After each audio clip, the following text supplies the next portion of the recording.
The live recording started. Hi, Andrew. Hey, Andrew. Hi, good evening. All right. So thank you all for joining us. We're good. Are we good to go there, Denise? I see it on my end. Thank you.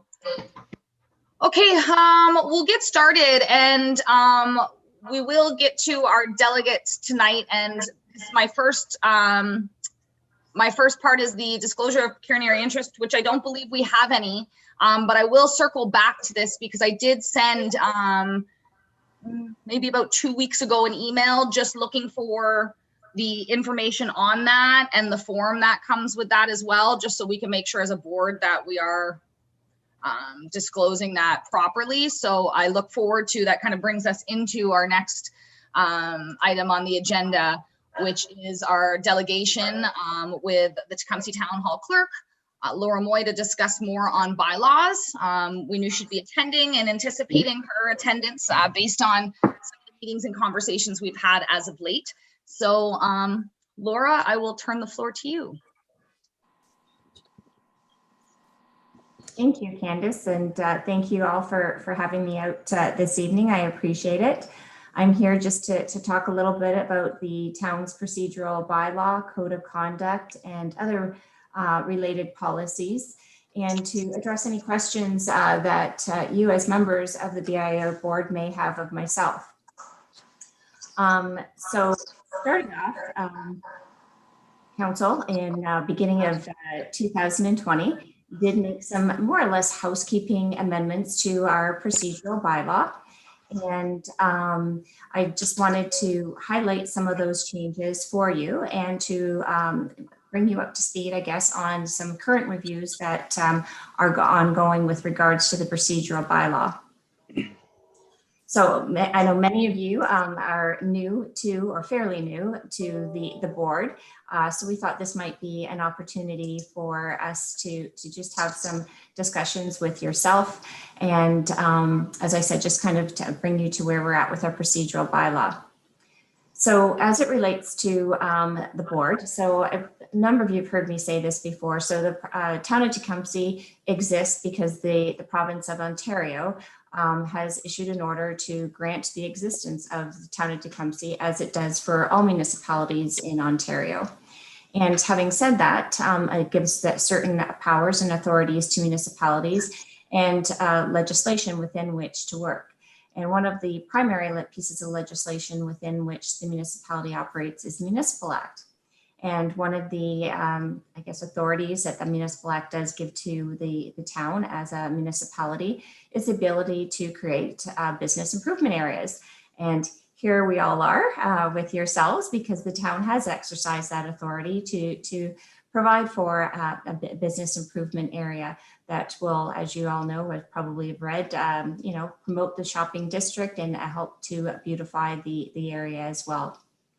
So as a board of the municipality, there are policies that have been adopted by council, and those are in keeping with that Municipal Act. And the Municipal Act does require that the municipality prepare a procedural bylaw and to follow the procedural bylaw. And where that procedural bylaw is not followed, we can be subject to complaints by any member of the public. It doesn't just necessarily mean our residents of the town either. It's any member of the public, and to which that would go to the ombudsman. And so the ombudsman, if they were to receive a complaint about one of our meetings for not following either the Municipal Act or the procedural bylaw, we could be subject to an investigation. And that would entail the ombudsman reaching out to me and providing them any and all records relative to the particular complaint. So another reason why we wanted to speak to the procedural bylaw is because as a board, you could also be subject to a complaint from the public, and we just want to make sure that you're familiar with the procedural bylaw. And I do know you've got copies of the procedural bylaw, but just wanted to highlight maybe just some of the procedures in the bylaw as it relates to the meeting. So the bylaw does require that the agendas be put out for public review and availability at least 5 days in advance of the meeting. And it does require that all items that are discussed on the agenda or just agenda items are included on the agenda. And that forms part of the notice piece as well. So we also put out on our website, as well as the BIA, we put a calendar of meetings out. So people, the public, do know when the meetings are going to be held, so that, if there is an interest in attending or viewing, in this case, meetings, they can do so. And they can also look at the agenda items and request to be a delegation should they have an interest in a particular item on an agenda. And there are certain rules set around delegations as well. So I won't get into all that this evening because you do have that. But that just wanted to highlight the importance of the notice, the reason for the notice, and the reason for the agenda being published. And it all goes towards being accountable and transparent as well as possible as we can. And we do have policies at the town as required by the Act with regards to accountability and transparency. So recently, amendments were made to the procedural bylaw to allow for meetings to be held virtually. So council adopted some housekeeping amendments last February prior to the pandemic, and they were more housekeeping relative to the legislation. And that was things like reasons why you can go into closed session, appointing a delegate member to county council in their absence. So those were more or less housekeeping matters, whereas at the same time, they also looked at maybe taking a deeper delve into the bylaw and operational wise. So they did appoint a procedural bylaw review committee consisting of 3 members of our council. And we have been meeting over the past year virtually to look at certain aspects of the procedural bylaw that could be improved upon, could be changed. And even as we're going forward in this pandemic, kind of lessons learned as well. So the bylaw was subsequently amended in March to 24th, actually, 2020. I think one of the first municipalities to do so, to allow for virtual meetings as a result of the pandemic. And that amendment to the bylaw does indicate that meetings can be held virtually and members can participate in virtual meetings, but they have to be seen and heard in order to be counted towards quorum. So members I can see this evening, they're here, but we can't see them. So unfortunately, they cannot be counted. Not count. Yes. Right. Yes. Hi. Good evening. So that was one of the changes. And then there was also a subsequent change to allow for public meetings. So I know our council, when I say public, all meetings are open to the public unless authorized to be closed. But when I say public meetings, we also allowed for public meetings on statutory meetings. So when we're having planning applications or drainage applications. So that was another change that we made to the bylaw, because at the early onset of the pandemic, we didn't know where we were going, how long this was going to be lasting. And the legislation that was passed that also kind of put a pause on some of the timelines within pieces of legislation. So the meetings have become quite commonly now to be held virtually. And so there have been some amendments to the Municipal Act, not only on a temporary interim basis, but on a more permanent basis to allow for meetings to be held, or persons to, or members of committees and boards and councils to participate in electronic meetings and be counted towards quorum, and to set certain rules around that within the procedural bylaw, and that would be beyond a declared emergency. So that is one of the areas that the procedural bylaw review committee is looking at for meetings going future, once we're all out of this this craziness, let's call it. So the committee is also looking at things like delegations. When persons requesting to come out and be delegations, presentation times, electronic voting is another feature that given the eScribe software that we are using, and things of that nature. So we'll be happy to roll that out and share any of those changes with you. And we are anticipating that probably within the next month to 2 months, we will have that before our council for review and consideration. And as part of that, one of the, as we said, we've been kind of lessons learned or experiences. One of the other areas for that the committee is looking at is when and how special meetings are called. So I know from time to time this board has a need for calling a special meeting. So we're looking to try and address that for this group as well. Okay. I'll take a pause. Is there any questions that any of you may have for me at this time? No, thank you, Laura. I look forward to. Okay. So as it relates to different legislation, so the municipality is also subject to what's called the Accessibilities for Ontarians with Disabilities Act. Sorry, just got a message here.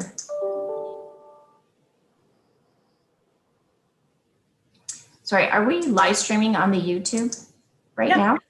Yeah. And you can see it up there? Okay, I just got a message from somebody who can't see it.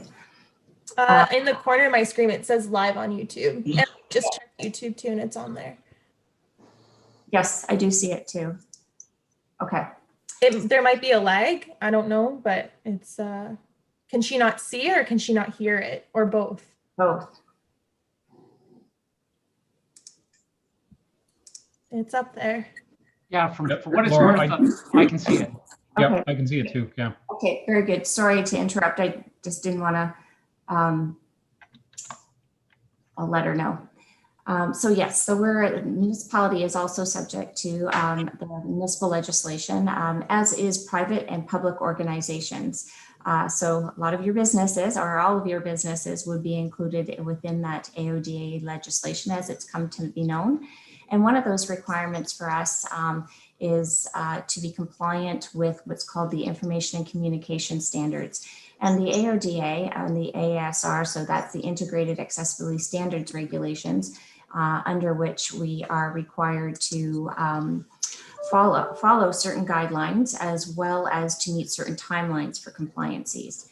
And one of the areas in there was, by the end of December of 2020, was to have our websites and anything that was public facing to be in accessible format.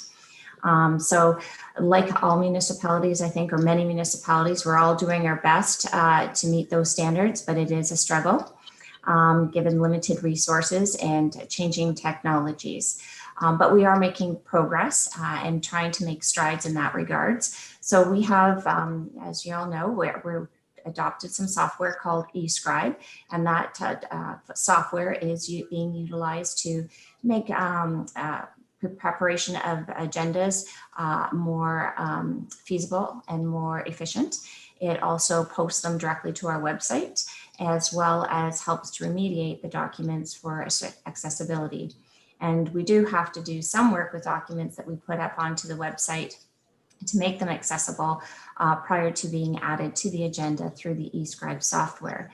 And we do thank you for allowing us to include your coordinator in the training and some other recent software that the town acquired through a company called AbleDocs to facilitate making documents accessible. And it's a learning curve for us all.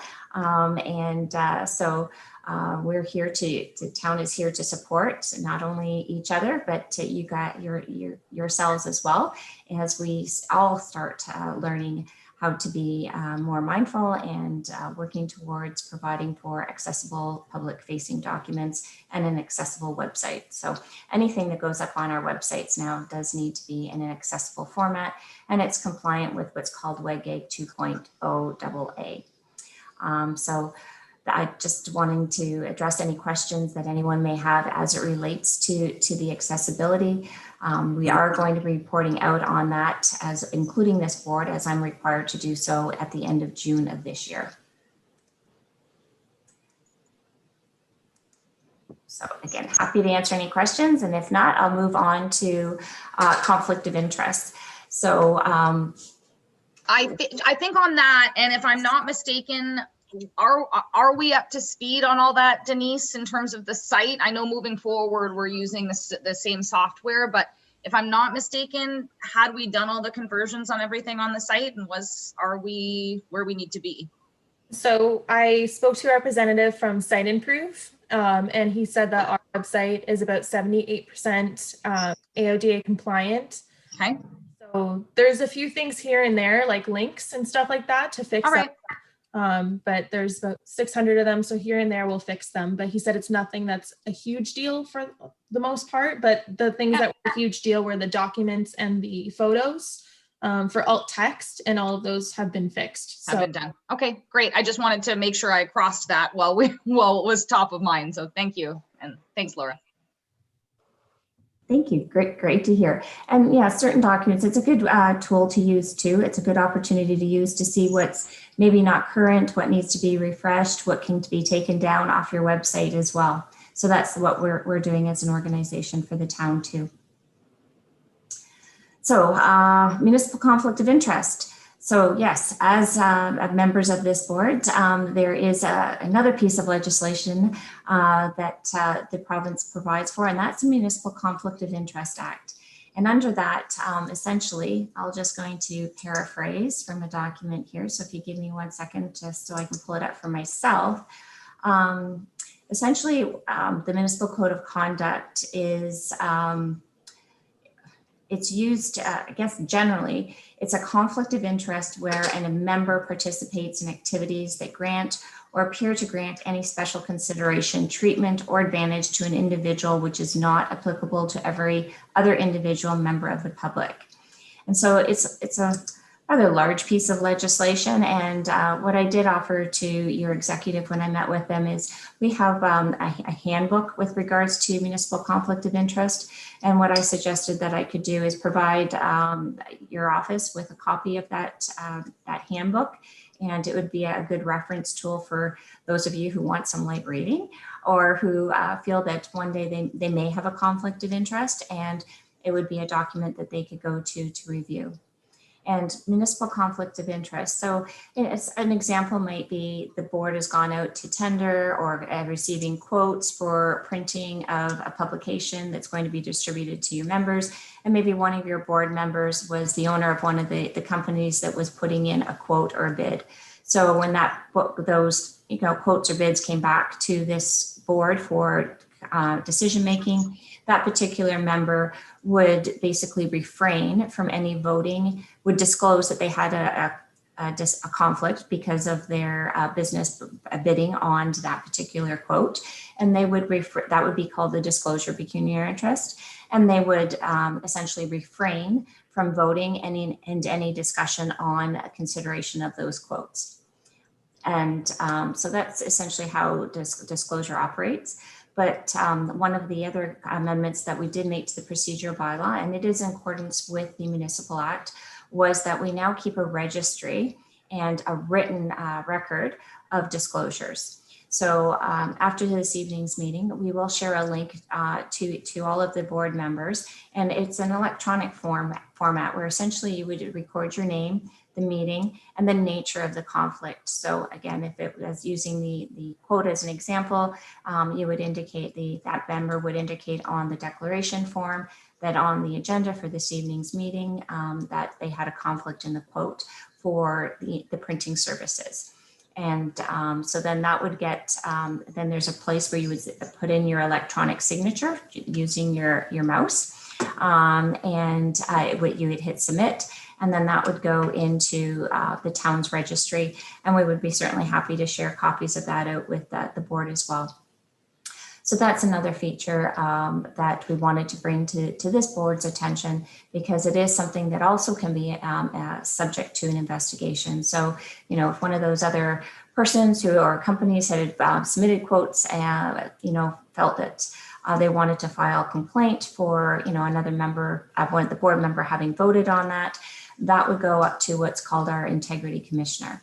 And so the town has retained an integrity commissioner who again would come in and through myself be seeking documents relative to the complaint and would conduct an investigation, and they can issue recommendations for certain penalties to that particular member if that member was found to be having had a conflict of interest. So Laura, I'd love to jump in there because quite a few weeks back, I disclosed a conflict in that I wouldn't be participating in a vote. And since then we've had our executive meeting and we talked about the form. So I'm anxious for that to come. these items aren't, is this something that I should still go back and fill out, still disclose there? And would I date that from its original statement when this first came to play? Yes, so if it was a couple meetings ago, sorry, and I wasn't aware of that, but yes, you would just go in and fill out that form. So if it was the March 17th meeting, you would indicate what meeting, what agenda item, why you declared the interest, and this, just sign it. Yeah. Great, thank you. So if you declared it at, and that's something else that the member does have to declare it at the beginning of the meeting, and it should be on your list of agenda items, disclosures of pecuniary interest, as you did mention.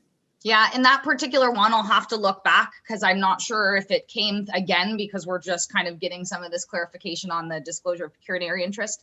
But it was definitely disclosed before the information came out in that topic of the agenda. So again, I don't know if you recommend that that be backdated to that meeting where this came up and was originally discussed, or what your recommendation on that is. So did you declare a conflict at the meeting? Did you declare a conflict of interest at the meeting? Yeah, yes. Done that. It's now just filing the paperwork. Okay, perfect. Thank you. Okay. Well, I'm happy to answer any other questions that anyone might have. I do know that you have other items on your agenda to discuss, but I'm here and happy to answer any questions. Or if there's anything else that anyone wanted me to speak to, I'd be happy to try and do so. Thank you, Laura. I personally don't have anything, but for the directors around the table, now's a great opportunity while we have Laura here for us to answer any questions, if there are any. The information is well received, Laura. Thank you. You're very welcome. It seems like that's all for now, but of course you guys are hearing from always hearing from us, and we appreciate the support. Jennifer's been quite helpful as well, especially as of late with some of these new software and learning curves. So we thank you guys and go from there. Yep, we're happy to help when we can. So just feel free to reach out to us. And if at any time any of the board members have any questions, if a question with regards to disclosure, pecuniary interest, procedural matter, we're happy to try and assist in any way we can. I have a question. Yeah, go ahead, Jim. Question. What can the BIA do and not do without the town council's approval? I'm not certain what it is that you're anything in particular that you're looking at, but the board operates under the procedural bylaw. So the board operates under the budget that it takes to its membership, and that is presented to the membership, and the board brings that to council, which is approved by council, and then the board operates under that budget, in accordance with its constitution and in accordance with other town policies. So as an example, maybe the purchasing policy, right? When you're looking to procure goods or something of that nature. When it comes to your operational matters, again, I would look to your constitution and just follow within the guidelines of that constitution, and any other policies relative to the town, depending on the nature of what it is that the board is looking to achieve. Okay, thank you. Thank you, Laura. So policies come from council, but otherwise operations are solely to the BIA. I'm sorry, who's asking the question right now? Myself. Jim? Yes. Okay, sorry. My apologies, Jim. Your camera's off and I wasn't sure who was speaking. So we need to see you as part of this meeting. But my apologies. You can Keeps going off and on, Jim. yeah. Not sure why. So my apologies. I was just looking to see who the question was coming from. So by all means, my apologies for interrupting. I'm all set. Thank you. Laura, just a question for you. The pecuniary interest forms, you have those at your office. Do I have to go through you to get them, or? She's going to send us a link. We'll follow up with Okay. a link that then we'll have an electronic document, which I think is much easier, especially in times where we are today, where we're not meeting together at an office to get this document to fill out. So that'll follow this meeting, I think we said, correct, Laura? Correct. And what Okay, I suggest is what we do with our when we send out our agendas. So the email that you sent, the nice email that you sent out with the links to the agenda, where to find it, and the links to log on to this meeting. We also include in that email for notice to our council members. So in your case, to the board, is a link to that electronic form as well. So it's just, you know, quick to find in those particular emails. Now, are you including that in the email as a link, or linked through the eScribe documentation on the agenda? A link in the cover email where you're sending out Okay, yeah. the links, the other links, yes. Okay. Sorry, I just wanted to Yeah. cross my T's and dot my I's with that. That's all. Okay. That's the only question I had. I'm making a note of that as well. Thank you, Laura.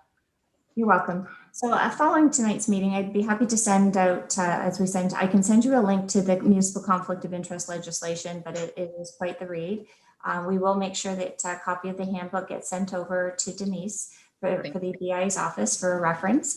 We'll send you the link to the declaration of pecuniary interest, and we'll also send you what's called the Ombudsman's Guide. So we can send you a link to that as well, just as a quick reference too. That's fantastic. That's every board member, right, Laura? Sure. The link? Yep. Okay, thank you. Happy to.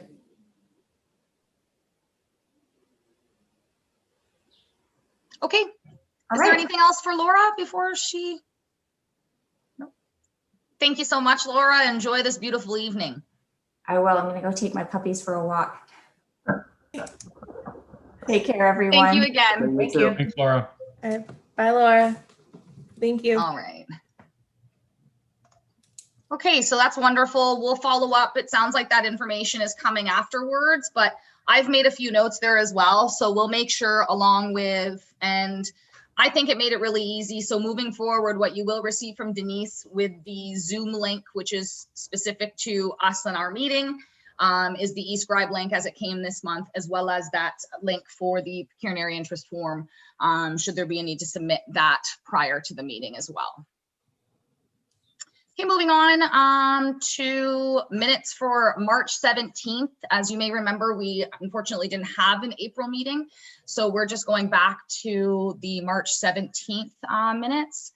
And I'm not sure if there's questions, concerns, discussion around those minutes. If not, motion to approve. Thank you, Linda. Seconded by Paul. Yeah, thank you. Sorry, Jules. I think we had our discussion. Anything around that? All in favor? Carried, thank you.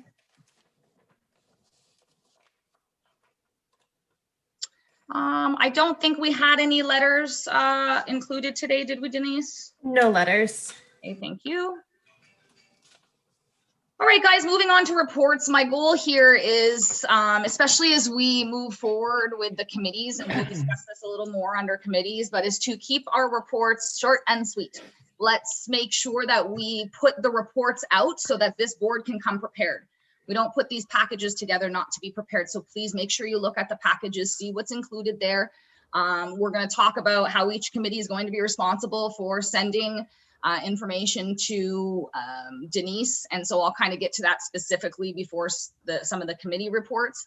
But I'd like to try to keep these things short and sweet so that we can speak to the areas that we need to for clarification and questions a little deeper, rather than rushing through the meeting because we get caught up on some other things. So really quickly, guys, my report just kind of outlines what actually Councillor Dowie has been extremely helpful with, and thank you.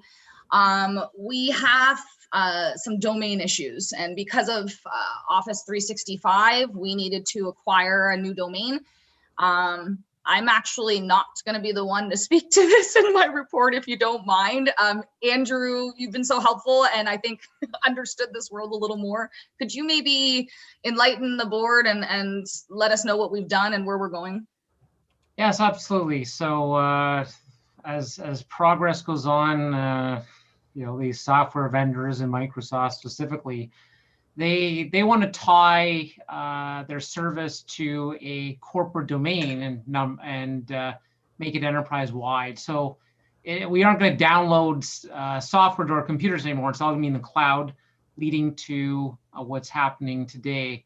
So Tecumseh BIA owns really at this point in time 2 domain names, tecumsehbia.com and tecumsehbia.ca.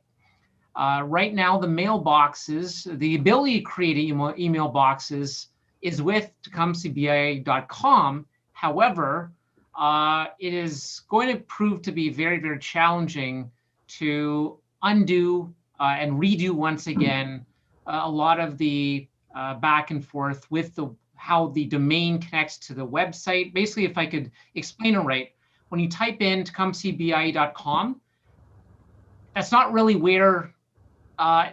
the address. Think of where your house is. You're at, I'm at 461 Amberley Crescent.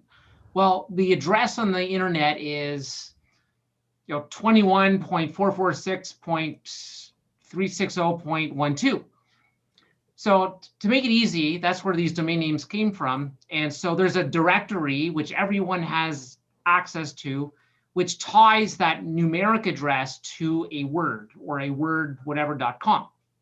So this is where we're running into challenges. Right now, tecumsehbia.com goes to our address, which is hosted somewhere, but that somewhere doesn't have the capability to start email.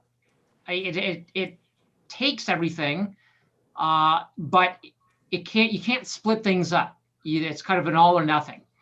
So what we decided to do was use the second domain name, tecumsehbia.ca, and use it for the basis of this Office 365. There really should be a neutral annual impact to the board. Reason being, we pay for this domain name every year, and it's not really used. But our hoster, GoDaddy, it has kind of a you can buy an email account for $4 a month to add on to the $13 a year or so for the domain name. So what my recommendation was we actually move the domain name to a different registrar. So not GoDaddy, but one I use called NetFirms. And it's just not because I use it, it's an international company, but I say it's the best value for our case specifically, because they offer a free email address with you paying for the domain. So for the same amount of money, you actually get the email address included. So, the executive took my recommendation, and I've started the process of getting that worked out.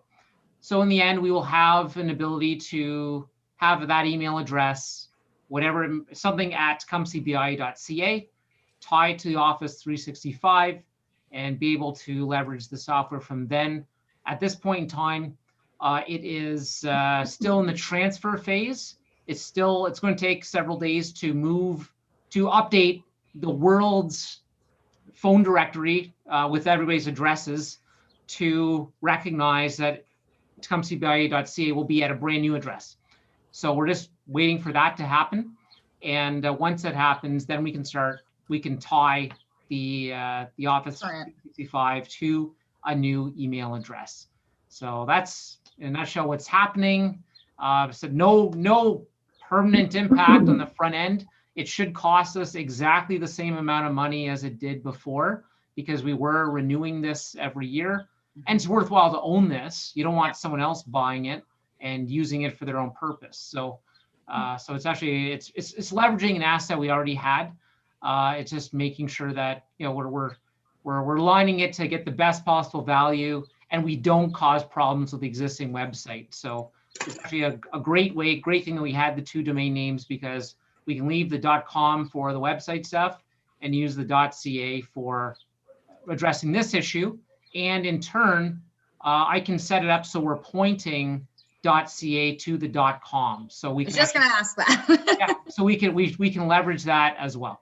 Perfect. So if somebody does go to tecumsehbia.ca, it will still point back to our .com email. .com website. Yeah, that's definitely the plan. Perfect. And then the next conversation, and perhaps I can ask council to help us, or even Denise, if we can follow up, and I'm looking for some recommendations. I know the town is going to currently auto forward messages because right now the email is through the town. So I know that they're going to do that. The question is, and maybe you have the recommendation, Andrew, how long, first off, should we, and do we think the town would allow that? I quite frankly would love to just see it extended as long as possible, just in case an email comes that way, that it could forward. How do you typically do something like this? Now, before I end there, just to say, Denise and I have already spoke to, we're going to make sure that emails, our email has changed, things that are going to draw attention to that, so folks can understand that and get used to that our email has changed. But there's still so much out there associated to our current email. What's your recommendation and thought on that? I think that'll be a discussion with the town's IT staff, because I see what they're doing, because there will be an evolution, because the town's updating to this too. They don't want to count another license on their system. So I think it'll be a function of the transition day, and even be, I think, if it's a year of paying for that additional license, I guess that discussion would be had.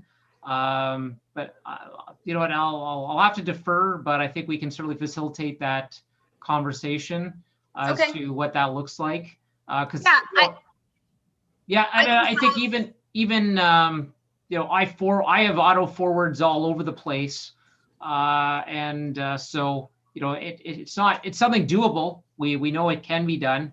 It's just what's the value, like ultimately value, when you consider all the, just what does that mean? But exactly. And I believe, Sean had already said that would be no problem to forward. But I guess my question was how long, and that makes complete sense. Why I wouldn't expect them to continue to invest in this domain, in that for us, when their license expires as well. Just I wonder what that timeline looks like, so that we can just do everything we can to try to make sure that folks are using the correct email.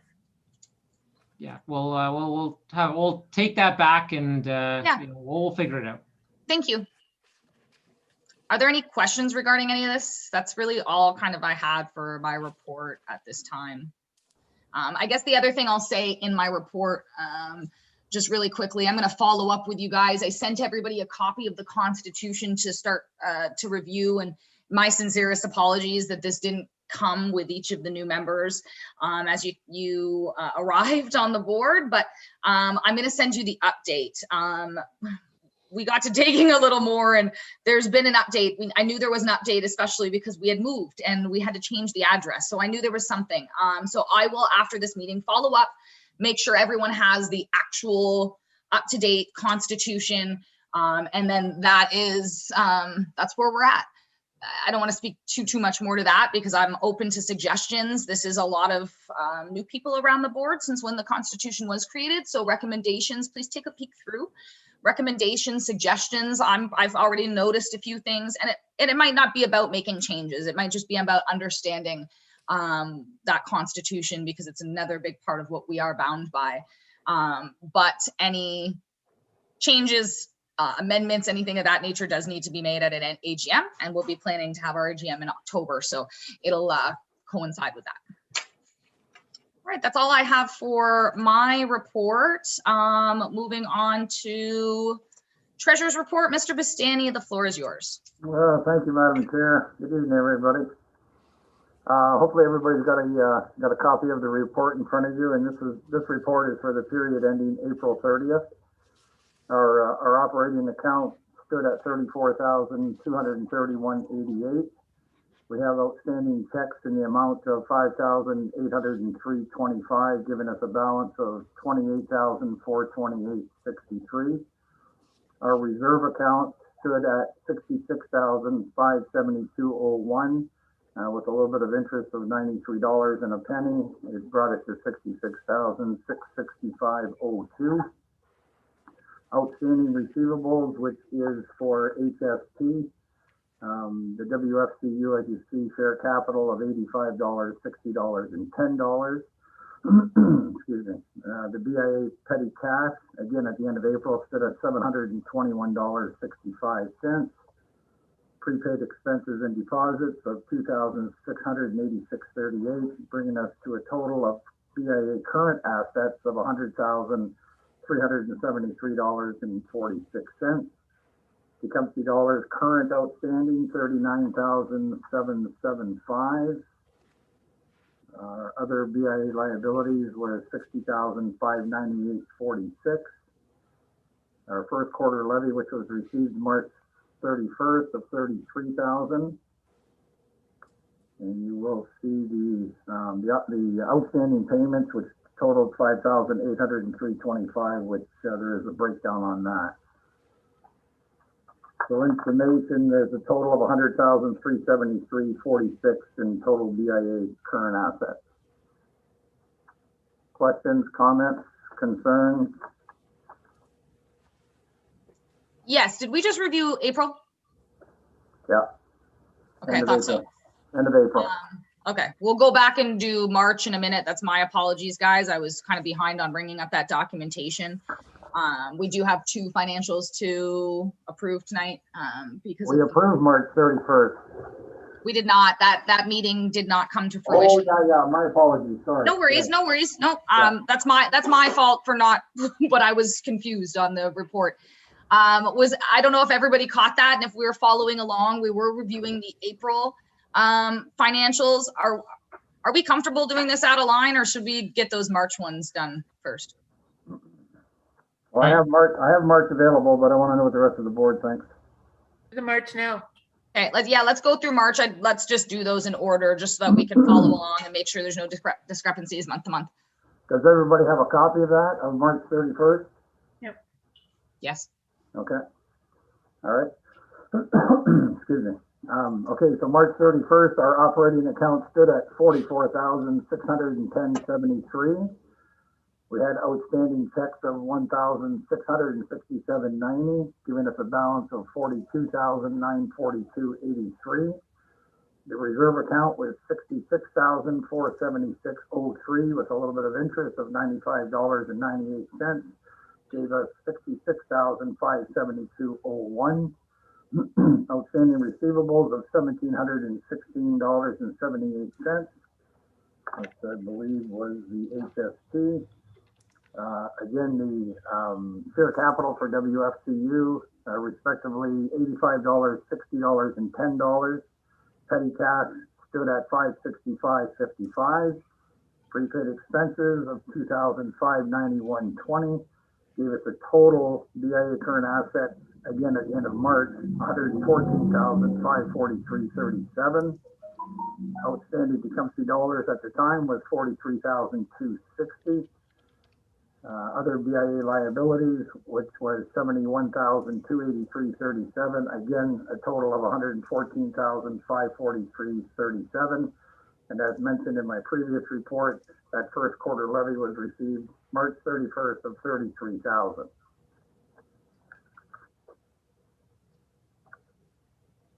And our outstanding, one more thing, our outstanding payments were $1,667.90. Again, if there's any comments, concerns, questions. Anybody have anything for Paul? Now's the time to ask.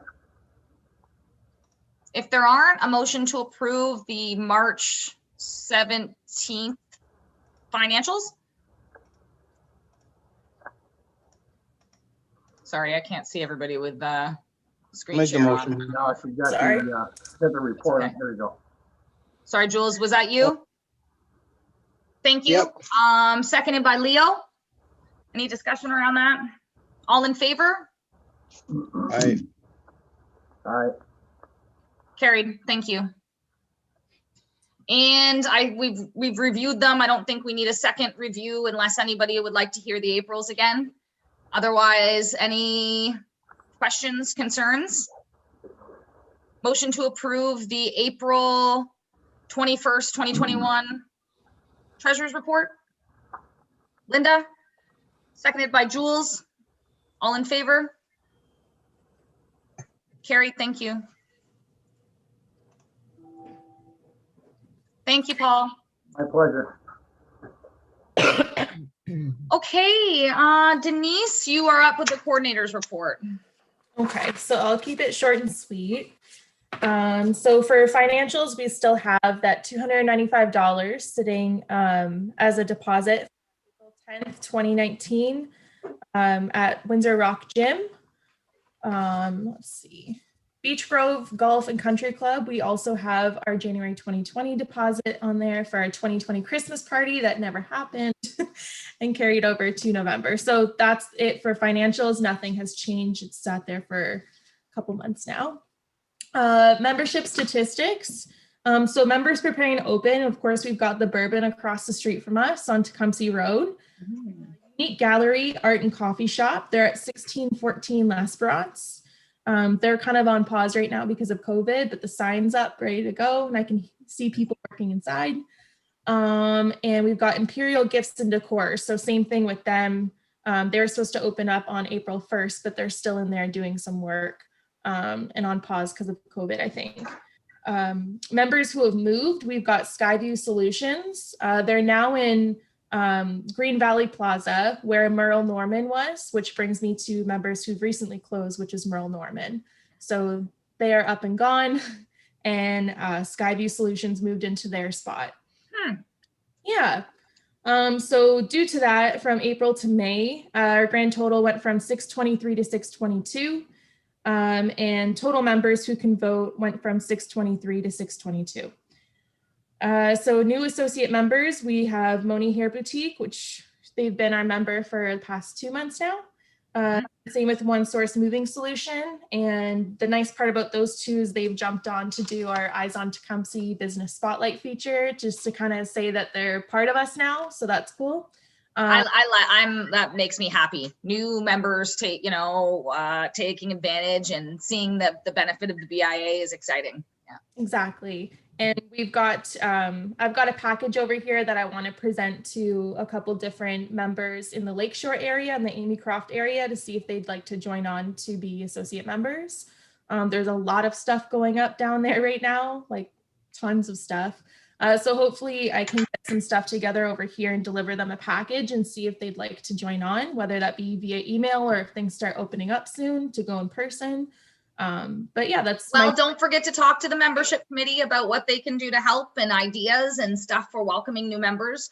We'll speak to committees a little bit more there, but a lot of that will go hand in hand. That committee could be supportive of some of the needs there as well, and might have some wonderful ideas on what we could be doing to welcome members. Yeah, that'd be awesome. Open to anything. Can I ask a quick question on that? Sure. What is our boundaries with regards to new members that aren't actually in Tecumseh? Like how far are we going out? So our boundary goes to over to Banwell. So Banwell is our boundary. No, like our associate membership boundaries. Oh, I see. We have did we say that they still had to be into no, right? Like as long as somebody wants to join the associate membership, doesn't matter where they are. If they see the benefit, they can join the associate membership. If they're a neighboring community. I mean, I haven't had. Yes, that's, yeah, we can't, we wouldn't, that wouldn't benefit them in any way, and we wouldn't be able to support that.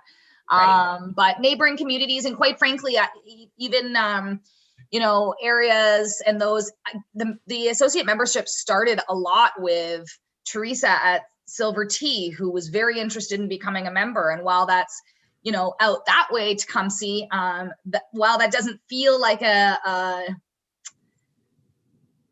close proxy, that would be an area that should they want to be a member, I see a benefit there. I think that that's still the town, and if they're looking for support, but I do think that it's got to be mutually beneficial, and the bordering neighborhood is is a big part of that as well. How do we get funds from them, or how do they participate in that way? So our fees for associate members, so the members that we already have, they pay their fees due to their property taxes. So anyone that's outside of our boundary, they don't pay that in property taxes, obviously. So they pay for an annual membership, and that's based off of how many employees they have. So we have a different rate depending on if you've got under 5, over 5, over 10. Why don't we follow up, if you don't mind, after this meeting? Because this is another document that I'm realizing that, many of the directors are unfamiliar with. Can you send that documentation to the board on our executive membership? Yeah, I'm going to send you guys like a little package. That'd be Absolutely. Great. Yeah. Just to kind of explain everything, because it's the questions that you have are also the questions that I had when I started. So I've got a bunch of notes here, and I made kind of like a hand guide for you guys. So it'll kind of break down what everything is. And I believe there's, even double check the Constitution, there's documentation somewhere that we've created on the associate membership. And have added to that. And it may very well be in there. Again, I've been trying to review it day by day and make sure I'm up to speed on everything there. So we'll find that information, Leo. We'll share that with the board. By Friday, I'll have something out to you guys. I'll send it to you, Candace, first to look over and make sure I've got everything in there and I didn't forget anything, but that's perfect. I'll have a little bit of documentation for you guys at least. And as for social media statistics, they keep climbing every month. And Twitter has stayed stagnant, which is okay, but I'm hoping to get that number up a little bit. And as for social media, we always post on our Facebook, Instagram, and Twitter. So far, we've had the sign wars. That was a huge thing this month. So we've been doing that a lot. We've also completed our quarantine questionnaire. We had about 30 businesses do those videos, so that's been pretty cool.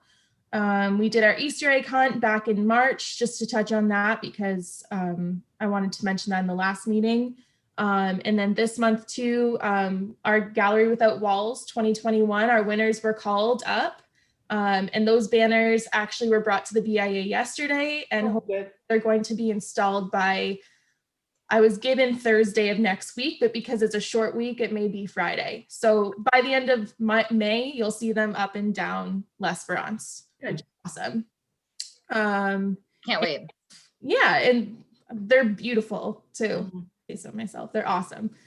And as for the HST rebate, we got our first quarter 2021 HST refund from March 31st, 2021 of $1,716.78, and that's been deposited to Tecumseh BIA's operation account on May 6, 2021. Yes, Brian. Oh, so are you sorry? Yeah, am I on mute? No. Were you finished your report? Because I just had one question when you were done. Yep. Go ahead. So, and sorry to jump back a little bit, just to the associate memberships. Can the associate members take Tecumseh dollars? Yes, they can. I believe so. Okay. No, Yep. I wasn't aware, and because we were speaking about it, I just wanted to ask that question. It may be in the document that you're going to send, but I just figured for everybody's sake, I asked the question now. Yeah, that's one of the enticing benefits to get people to jump on. They like that because obviously it's extra revenue that maybe they and if I'm not mistaken, we discussed it. This just for conversation's sake rings a bell. Wasn't Savvy Boutique getting or people were trying to give them our Tecumseh dollars or something before? And I remember us saying, let's use that as an encouraging factor to join the Tecumseh BIA if people are already trying to spend them there. But yeah. Oh yeah, it's a great, there's been a few that have approached me and they found out about the Tecumseh BIA through the Tecumseh Dollar program. Because people were approaching them and they were like, what is this monopoly money? But then they found out about it. And well, Erie Street BIA was knocking at my door asking, what are these Tecumseh dollars and how are you guys executing that? Because they've been looking at something, which brings up perhaps reach out. It's Kay at Obia, right? Yes. I believe Obia is starting a Obia Tecumseh, Obia dollars program. Wow. And that's what Brandy was saying from Erie Street. So, but I think they're looking at some card-based system. Obviously nothing to rush, but when you get an opportunity and you're thinking about it, reach out to Kay, see where they're at with that, or let her know that you kind of heard that they're coming up with a program. I'm curious what it is they're doing to support, Ontario in a whole.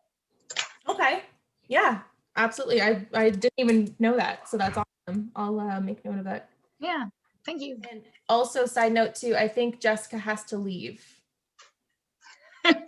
I'm keeping track for her. 7 o'clock. Well, it's 6:55. I'm at 7:15. I have to 7:15. Got a little Yeah. more time. There you go. Speak out when you have to, Jessica. Thanks so much for joining us. We'll still have quorum here. I appreciate it. Okay, thanks. Which leads us to, are we all set? Is there any other questions for Denise? Nope. All right, then we will pass the floor to Councillor Dowie for the council report. Okay, thank you, Chair. Just a question before I begin. I know I gave a pretty lengthy report last meeting. I can do it again for the benefit of the viewing audience. I just wanted to just get your direction on that, whether I should cover the same ground or just start from for the last month. Well, I'm open to hearing the rest of the board's feedback. I would love to hear just the last month as we all got that review. And because all of our documents are accessible through eScribe, I feel as though the report included suffices. But again, this is where I'll let the board or council tell me if I'm out of line in that. I think it's on the town website as well, is it not? Everything It that went on is. at council. So Let's hear about April. let's just hear April. Okay, so yeah, we'll get going with April. So we actually had, we had a lot of meetings up to that point. So we've had two since our previous BIE meeting. And first was about, we were looking at, it's outside the BIE boundaries. However, we were looking at the Banwell corridor where there's going to be a realignment of the 11th concession at Banwell. So it's all going to become one intersection at County Road 42. And so some additional building lots were created there, or are destined to be created. It was a public meeting, and there was really no feedback from the public at large. Another one that we looked at related to the official plan was cannabis greenhouse operations. So town council received feedback on some new policies on governing cannabis greenhouses. So really, they're not going to be allowed just because those who wish to open up cannabis greenhouses will have to come back to town council and go through a full rezoning with public comment. It's not going to be included in a zoning category by default. So that was at least that's the recommendation from the staff. In terms of business, town council received an update on services at town hall and the staff hours, and just really more so to understand how much time COVID-19 has taken our management staff principally away from their core duties. And so just we can't escape having to deal with that, but it has meant that certain strategic things are just not able to proceed as quickly as normal. So ideally, as we get through the COVID-19 pandemic, we can return to a more, just a better distribution of time for our staff. We'll also provide an update that municipal insurance remains an issue. I'm sure it's the same for our businesses, that the cost of insurance is going up, and we are seeing that in municipalities. Predominantly, it's felt that the joint and several liability is a key issue where the town gets named in a lawsuit as being partly responsible, but has to come up with the totality or a substantial amount of the damages due to just having to make a person whole. And if the other parties don't have the funds, they come after the municipality in turn through the insurance that's paid. So we received an update on that. Tecumseh also, or town council, created a rural broadband advisory committee. So in many parts of the community, we're blessed with several options for fiber and broadband, which is great, but in many others, there's nothing at all. So in terms of wanting to get the totality of the municipality brought forward onto broadband as quickly as possible, this committee was struck. And so nominations have been made to the community for participation in that. We also jumped ahead on a couple of items related to, this is more housekeeping. So if your business or property is subject to Drainage Act assessments, there was a lot of catch up, a lot of assessments were approved based on older reports. So those affected will get a special levy added to pay for their drainage works. And Town Council also renewed the sewer and water line warranty program, which is available to residents. And it's not an insurance program, but it sort of feels like one. And that's where if you don't know what the condition of your pipes underground is, you can purchase this coverage. And if it fails, the coverage will rehabilitate your connection. So it's a case where if you're comfortable, or if you're not comfortable with the condition and knowing what it's in, it may prove to be of benefit to you. It's just a tool in the toolbox to help the infrastructure stay in good shape at a lower cost than what you normally would have to provide in case of damage. So that was our last meeting in April, which was the 27th. We most recently met just over a week ago on the 11th. And actually, the first part dovetails to the announcement that was just made a few hours ago. The Windsor Essex Economic Development Corporation was recently rebranded as Invest Windsor Essex. And they brought forward a new campaign called the We Can Green campaign, which is an attempt to pivot our broader industry, and particularly the automotive industry and manufacturing, into an environment that is far more focused on automobility, as it's called, and green energy. So battery-powered vehicles, charging stations, and charging parking lots. So, for example, for transport trucks, staying here at night, charging and going the next day. So that was the focus of Invest Windsor Essex. Just announced today was an investment of $7.5 million by the Government of Canada to support that initiative. So it's pretty exciting news. The largest economic development announcement made in our community, I think, ever by the federal government in terms of on the ground economic development research and support. Obviously, the federal government has made other grants of more substantial amounts, but this, in terms of research, is the largest on record, as I understand it. So Town Council was given a sneak peek as to what that was all about. So exciting news, and hopefully will put our local industry and business on a very prosperous path forward, with us being the leaders in automobility. We also covered a couple of good news announcements. One is the Bruyette Manor, which is just off of just on Bruyette Court, just at the south end of Southfield, approximately. It is going to be rebuilt and expanded. So the existing building will be demolished after the new building is built, and the new building will have 30 more units in it. It's quite a sizable investment. The province of Ontario is kicking in about $80 million to assist that facility in getting brought up to a modern standard.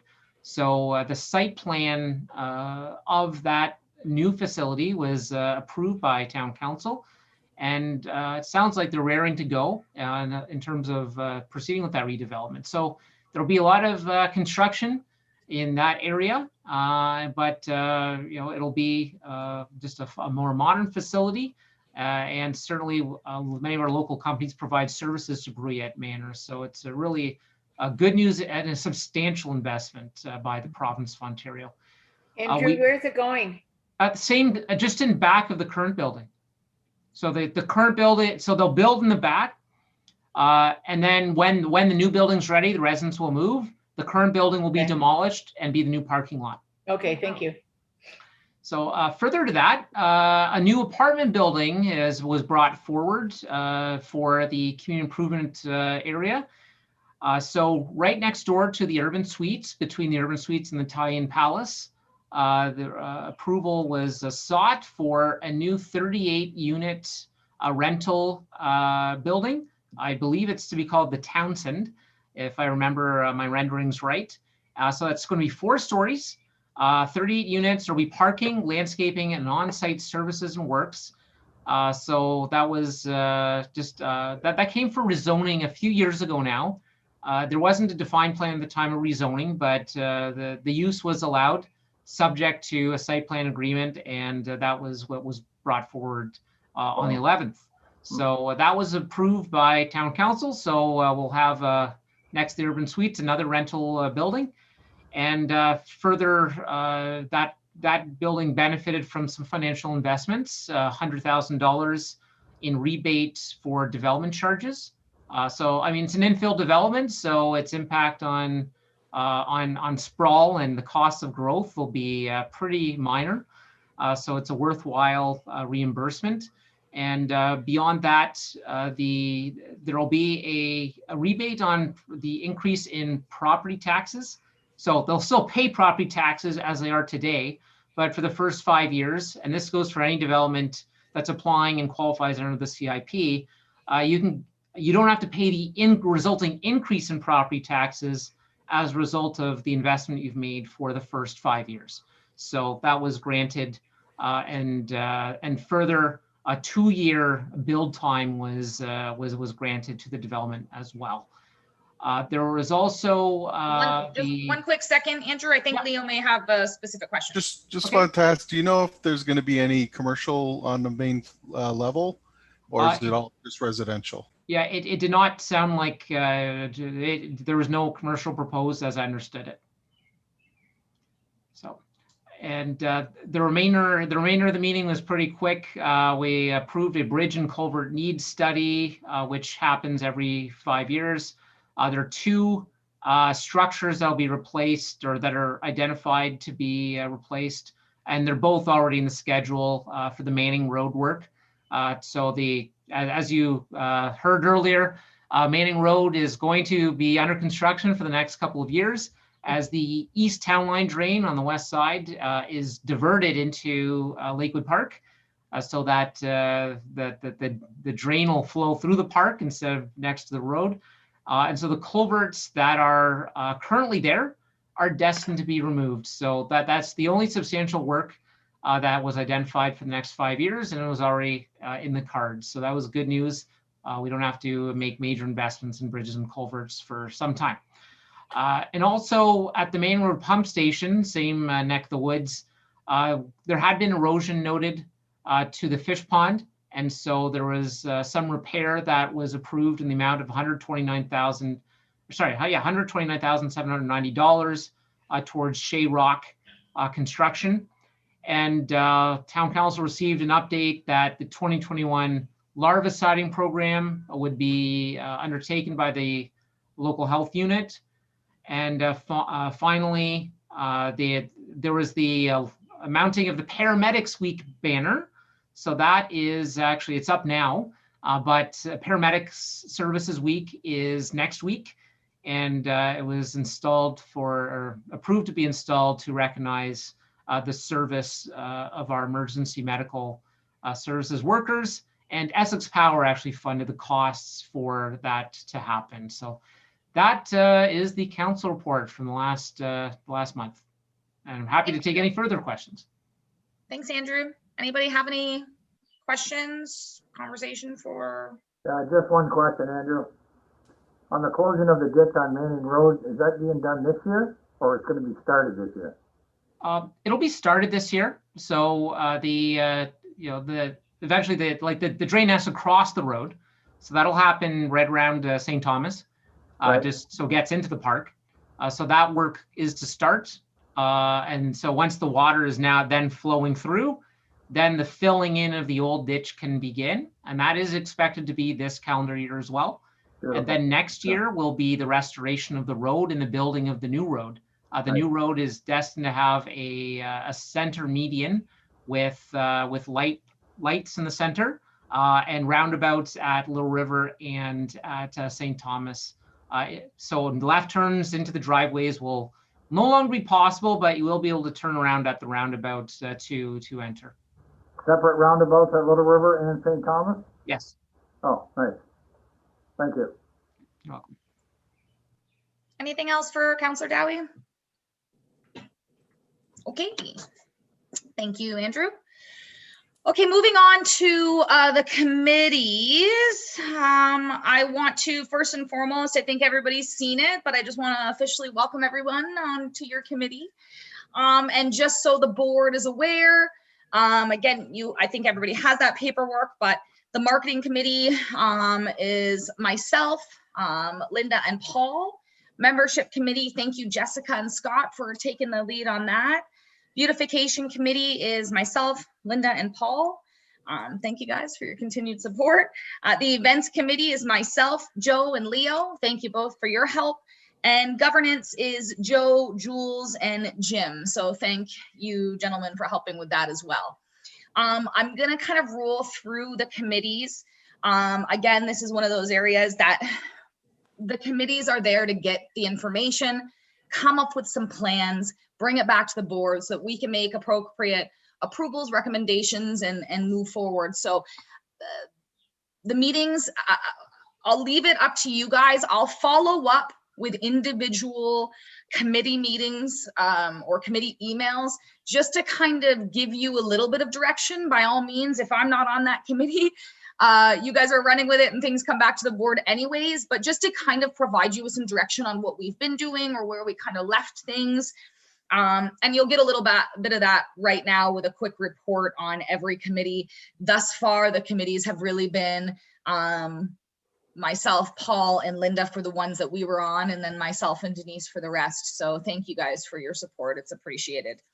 I'll get started with the marketing committee. Oh, additionally, and again, this will, just so it's noted, and I'll follow up in the email, committee reports are going to be due. There will be a deadline. They will be due the Monday, a week prior to our meetings, to be to Denise so that she can spend that time putting the packages together. We'll require a chair for every committee. It is in the Constitution and is something that right off the hop, I will recommend that perhaps if the board's okay with it down the line, we amend for the AGM. But at this time, the Constitution states that the chair of the board cannot chair a committee. So I'm not going to try to just put things off, but it's just a heads up that unfortunately anything that I'm on, I can't really chair at this point. So I'll be looking to some of our other board members for those committees to help me with those reports and submit accordingly to Denise. Denise will also be a part of every committee. So please, no coordination on your committee should happen without Denise. She's there to help take, notes, help with your reports, keep everybody on track. And quite frankly, the coordinator is oftentimes the most consistent thing that we have as the board. So please make sure any communications within your committees that Denise is included in that communication. Okay, so moving forward, I'll get kicked off with the marketing committee. We have a meeting set next week, 26th. So some of the discussions and stuff that you guys have been aware of with the marketing committee, not a ton has changed there. Eyes on Tecumseh continues to be successful. We continue to see members taking advantage of that, and we've got about 30 more businesses waiting for their opportunities. So, just like since we had been doing the ask the experts, you guys know what I'm talking about. Even when we were back at WFCU and doing those, these are opportunities that the members really enjoy taking advantage of. So Eyes on Tecumseh continues to work for us. Next week, we have our meeting to discuss, ideas like swag and subsidized marketing and opportunities. Do we want to look at a Tecumseh Life publication? So we'll talk as a committee and bring some recommendations, suggestions back to the board as usual once we've got something. It's been a tough go, as everybody knows, trying to hold off. Where do we go next? Will things open up? But at some point we've got to make decisions that are right for the membership. So we'll have some stuff to come back, some suggestions to chat with you guys on. Denise kind of talked a little bit and spoke to social media, which continues to grow. And Denise, I can't thank you enough. We've grown our social media platforms considerably. It has gained such wonderful reach and just has encouraged member participation. And so that's been fantastic. I think social media almost alone has changed so much in what we've been doing in a handful of months, and that people recognize Tecumseh businesses and the programs that the Tecumseh BIA is running with. So thank you for your help, continued support there as well. We've got, you know, the website, we spoke to that and being updated. We continue to update our sectors there. There's, you know, the Windsor Star, the Drive magazine, they're always reaching out. There's a publication that they just recently pushed back that they'd like us to be involved in. So once again, we'll meet as a committee and come back with any recommendations to the board from there. Are there any questions or discussion for me around marketing committee? All right, thank you. That's 1 o'clock Wednesday, right? Yes. Thank you. At least I don't have my calendar. Got sticky notes everywhere. Right, my desk too. Okay, moving on to the membership committee. Again, this is Jessica, who I think we've just lost. So I'll make sure, and Scott, thank you. I'll make sure to follow up on an email. Again, the membership committee, you know, looks after associate memberships, Tecumseh Dollar programs, new members, and Denise has got lots of great stuff she's running with. So while I don't think there's a ton of work that the membership committee, or quite frankly, direction I have to give for the membership committee, I look forward to suggestions and ideas. And it's a difficult time because a lot of businesses are closed, but those welcome packs are important. And what can we be doing to engage the memberships?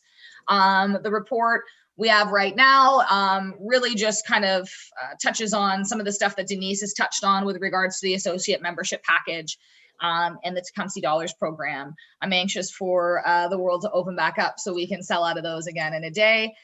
Denise probably doesn't feel the same. In 1 hour. Neither does Linda. Yeah. Those are crazy times when it happens, but there'll be conversation and discussion too around what we should do. We haven't sold what since, so May didn't sell. We sold out of April and May didn't sell. Right. May didn't sell. So May and June are going to be sold on June 7th. That's the first Monday. And let's hope that we can go We're to sale open. then, and we'll see what happens. Now, by all means, I think this is the direction we should be going as well.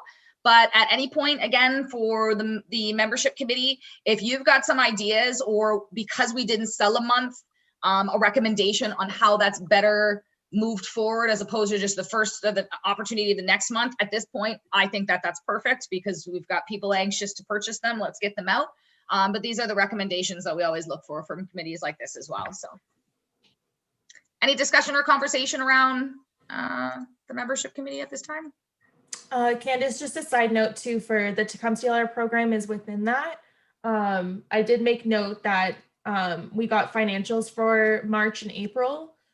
So the profitable amount that we made in March was 10,820, and then April was 11,800. Nice. That was part of it. So just wanted to throw that in there. Thank you. And we should be able to see those in the Tecumseh Dollar financials as well. Yes. Yep. Okay, moving on. This is a committee that has been active, so I do ask for your attention because I do have some specific requests from the board at this time. I hope you've had a chance to review the report so that this doesn't come as new news. We've had an active short period of time in coming up with ideas and just trying to hit the ground running.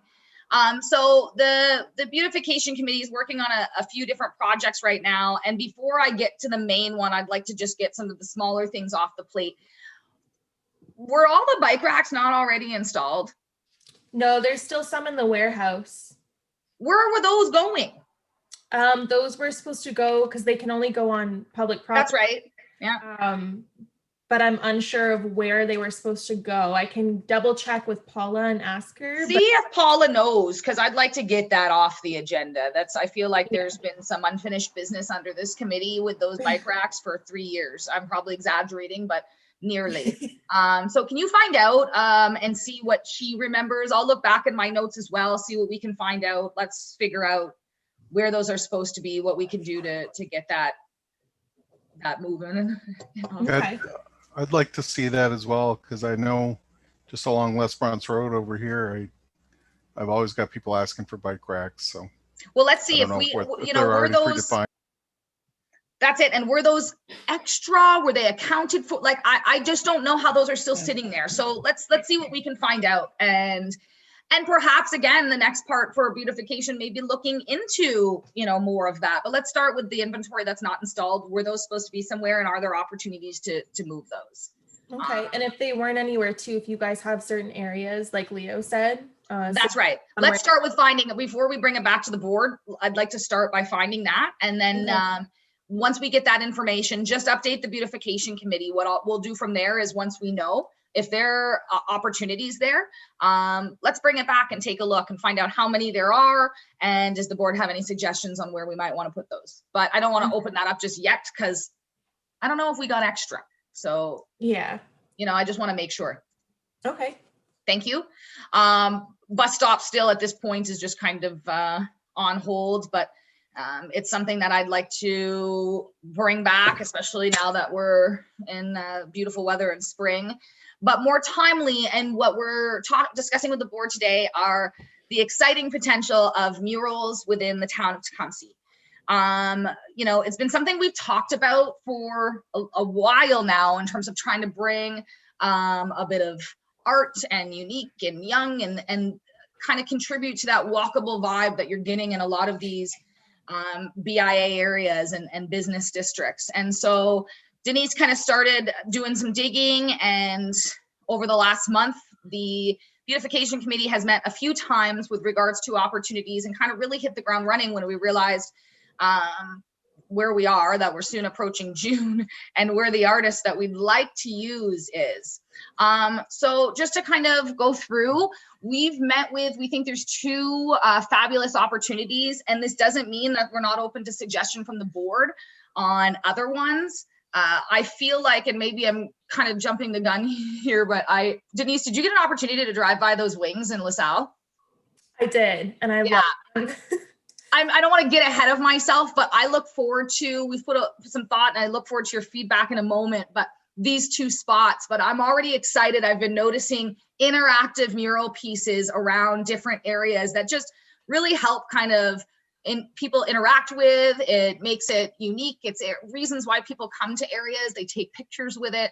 And so I'm anxious to, if the board likes this concept and we start here, to see where that could go with creating different interactive pieces around town, and how you may be able to turn that into something, scavenger hunts or contests with photos. But I'm a little excited and ahead of myself. So we found two locations and have spoken to both members. They both own their buildings currently, and would be absolutely interested in the opportunity of a mural on their building. The first is the old Billiards Plus, and we'd be looking at the north side of the building that faces the parquet. We think it's just, what a wonderful slate as well. It's right off the BIA parquet. It's right at, our four corners there. It's just a wonderful spot to bring a little life and interaction, I think, to Tecumseh.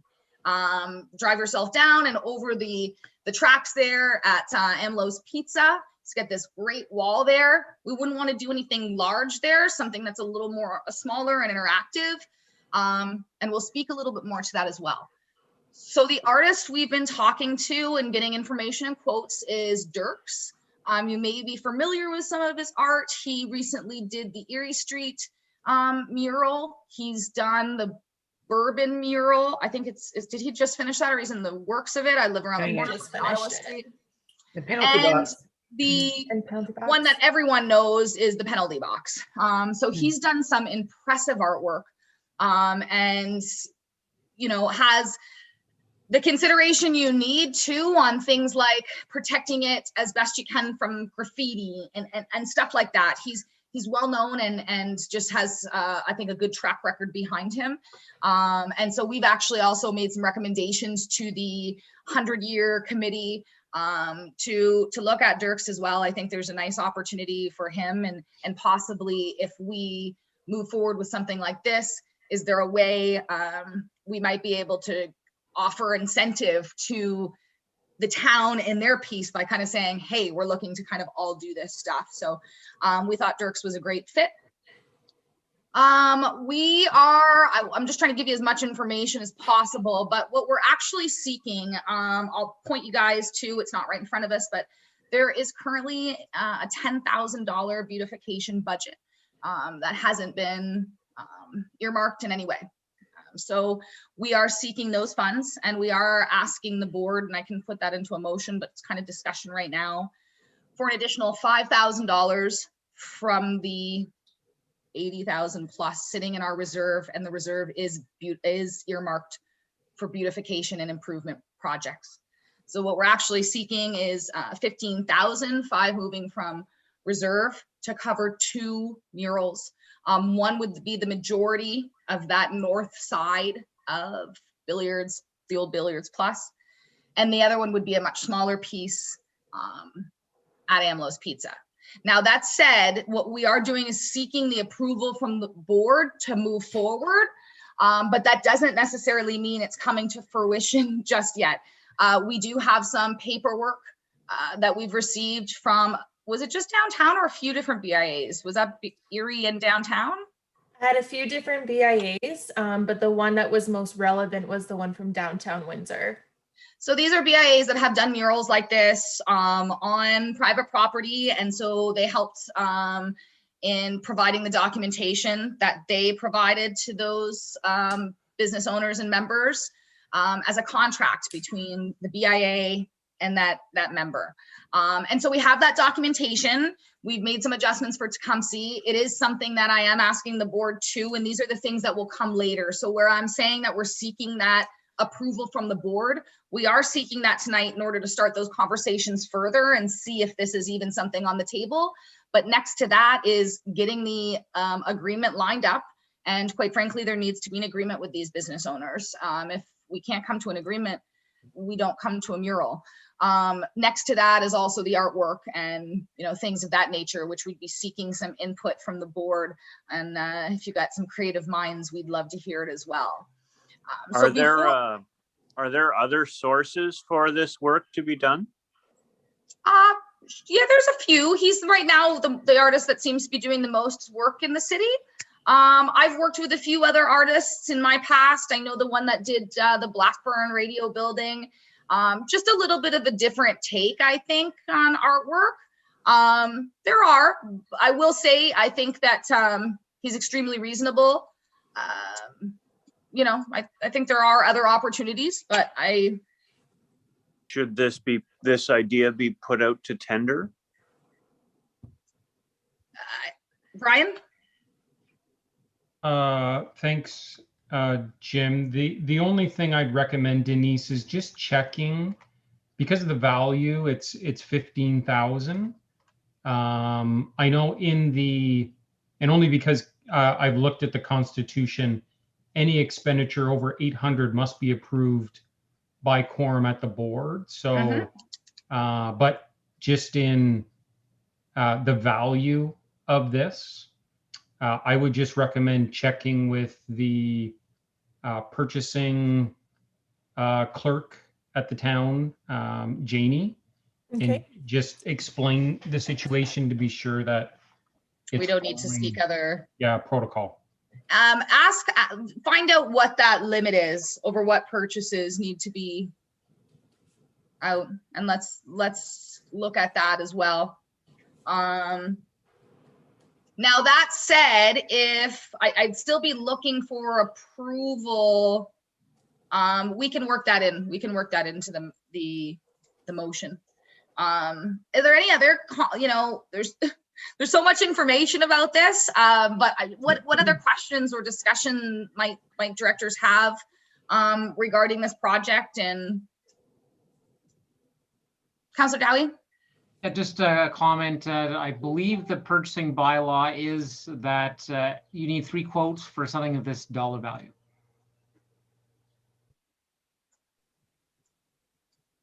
Okay, so then Mr. Bastani? Well, to Jim's point, as far as the tendering, as opposed to, is there another artist that maybe we can get a quote from, or an artist that we're comfortable enough to get a quote? Again, to Jim's point, in terms of, look, we know that Dirk does great work. Is there anybody else out there that can be as good as competitive?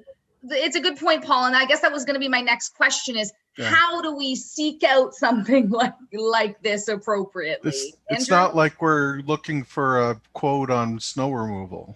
Yeah, That's a homogeneous thing. So this would be a very interesting area because it's the dollar value that's the problem, and then it's the type of work that's specialized. Yeah.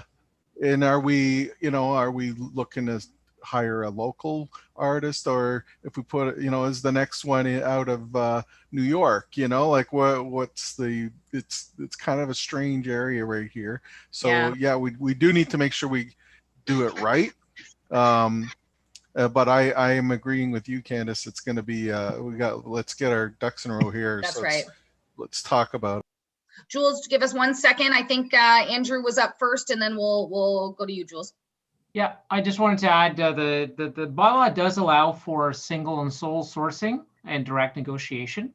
So of this dollar value, it looks like the purchasing coordinator, Janie, would be involved, as would be the chief administrative officer. It says department director, but I believe it would, anyway, I think the call, just Councillor Houston was right, the call to Janie ought to proceed, and there is some degree of approval authority, but it does look like the bylaw would allow a sole sourcing just with permission. Okay, thank you. Jules? Well, if we have to go to have different sources, why don't we have fun with it and do like an audition, or like best concept or something like that? I don't know. We can have fun with this. I considered that. It's difficult, and that's where I say, again, up for discussion, I look forward to where this can go. I would love to look at that on smaller interactive pieces. I think it's going to, part of it is we're really trying to bring some excitement to the town. Not that we want to rush it, but as soon as possible for the spring, for the summer, if this opportunity can happen appropriately and effectively in time, we'd like that to happen. And I think if we open it up to contesting, it's much different.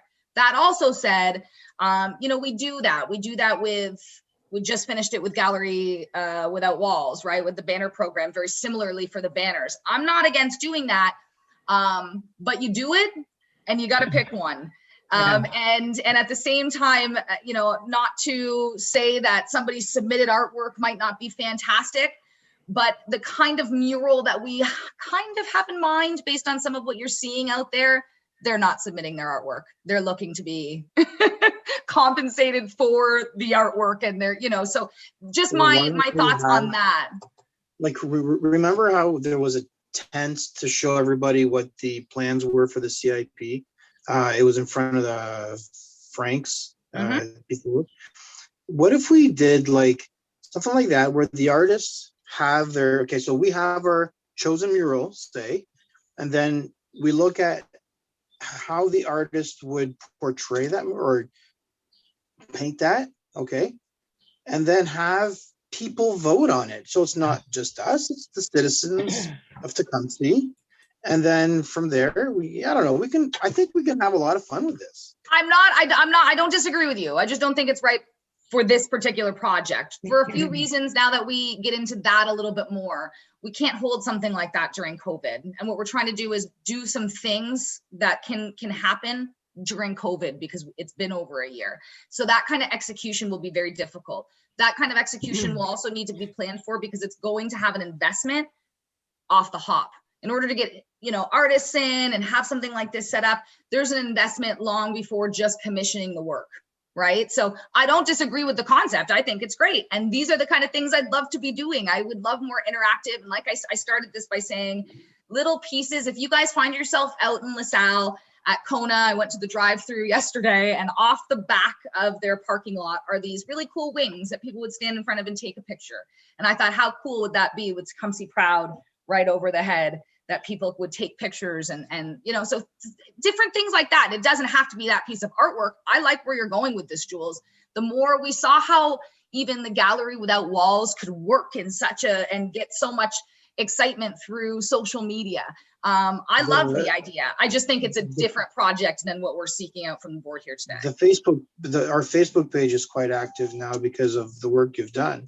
So if we had like the different artist rendition of what we want, and then we have the artist take a picture and we have them vote on the I Facebook get what you're page. saying, Jules. I really do hear you. I just don't know if, depending on what kind of artist you're looking for, we have to pay 50% of these murals before they even get started sketching.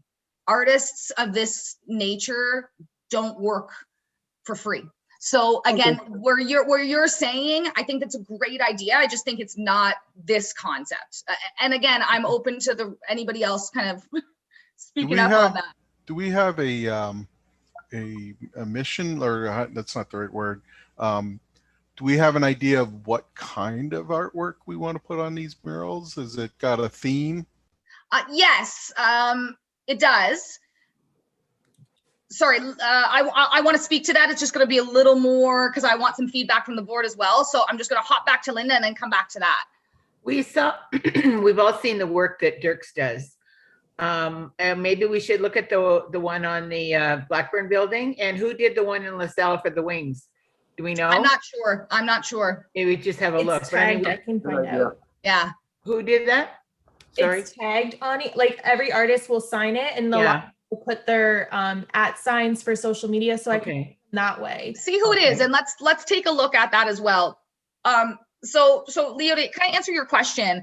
The artist has kind of looked at the locations too, because before we could even have a conversation, do these make sense? Can we work within those things? What is the concept? So what we've discussed as a committee, and again, to review what we were looking for here today is, we can make the motion and see if it passes, but seeking the board's approval to do it if, right? Because some of this we're stuck without the board's approval, it's hard to push forward. But if we seek the board's approval for it, if we meet some of these things, that's what we'd be looking for to keep us pushing forward. So, and then from there, what are the ideas? So there's a few things. I'd like to hear ideas from the directors. We're also going to seek ideas from both property owners. It is their buildings, and while no one really is getting the final say, the building, we want people to feel involved.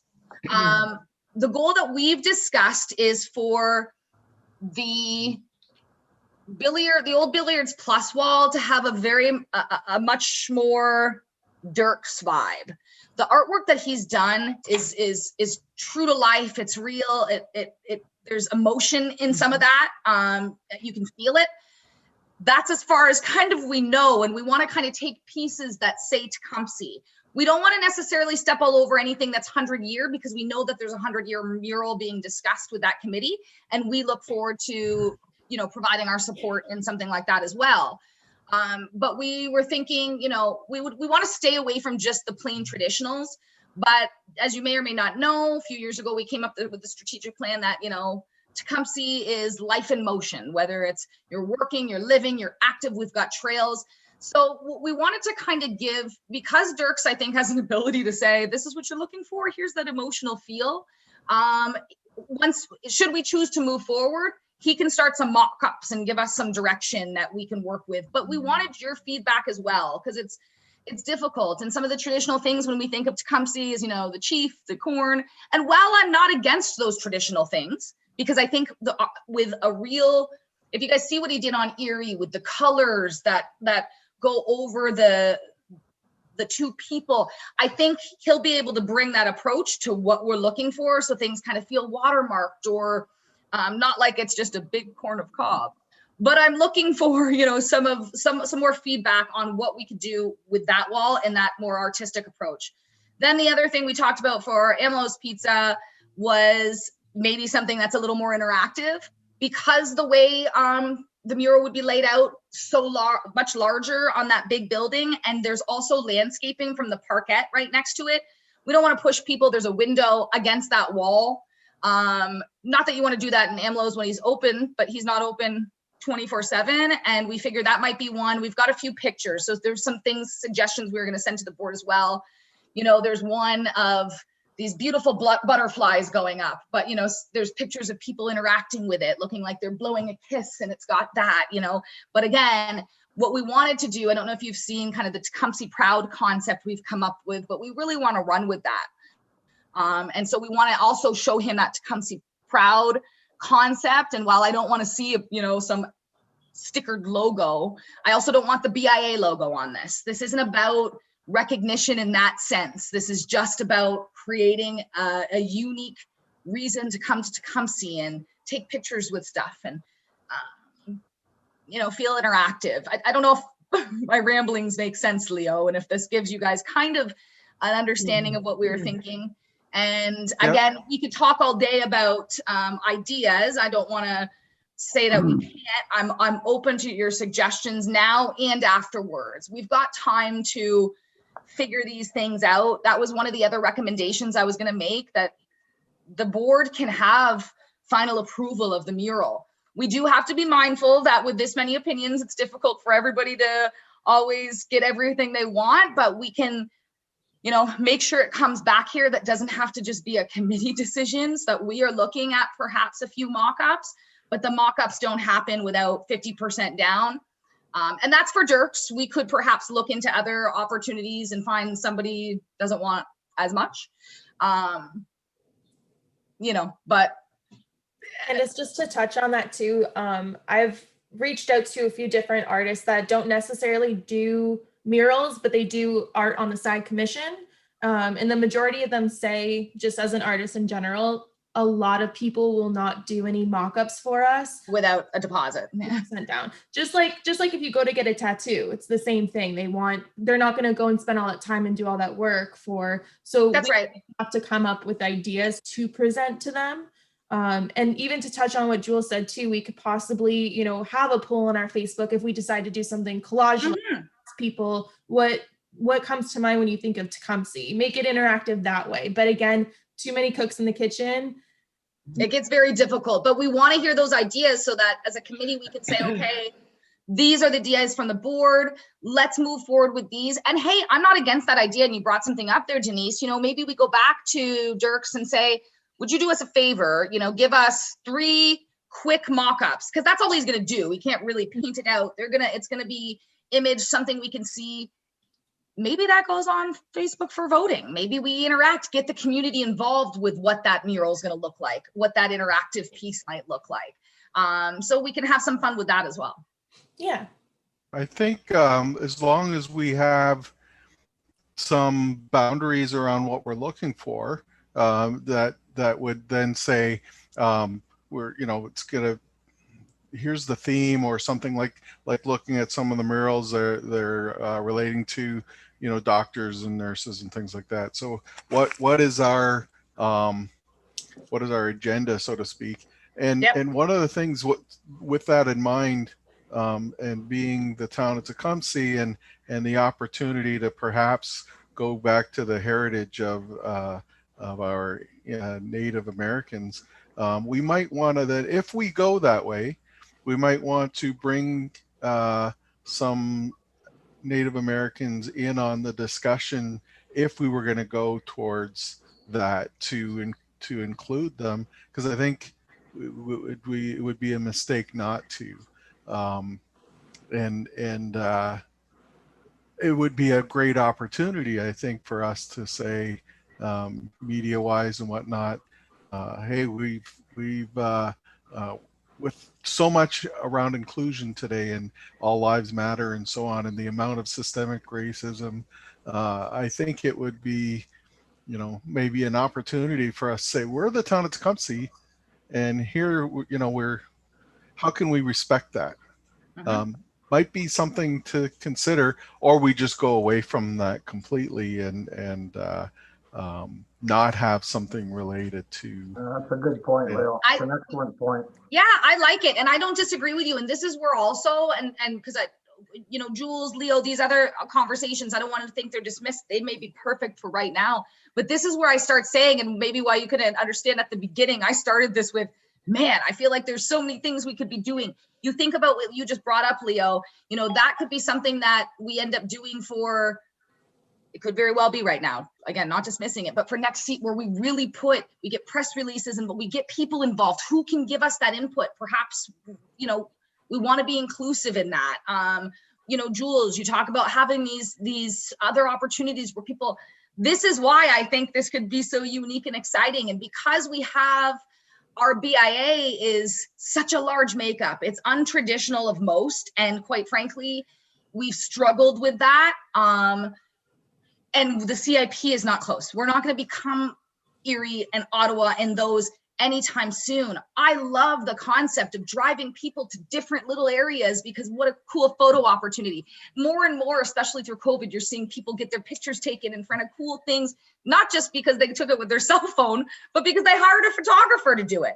And not to mention, depending on what we come up with, Dirk sold pictures of the penalty box mural. So that's an option that we've discussed as well, depending what comes to fruition.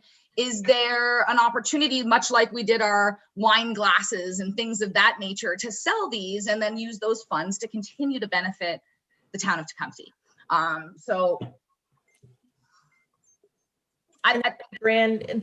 The Tecumseh Proud, we could use it to sell swag, anything like that. So, I mean, once we do the mural, the public kind of does the work for us when they. I think so. I think so too. Especially with it being next to the church as well. It's a great opportunity for proms, weddings, anything like that. It's right there. People can take pictures. So I don't know if there's more discussion. Just as a quick overview, I'll put the motion together when we're done this discussion, but we are seeking the board's approval with a few caveats that have to come together in order for us to continue to move forward.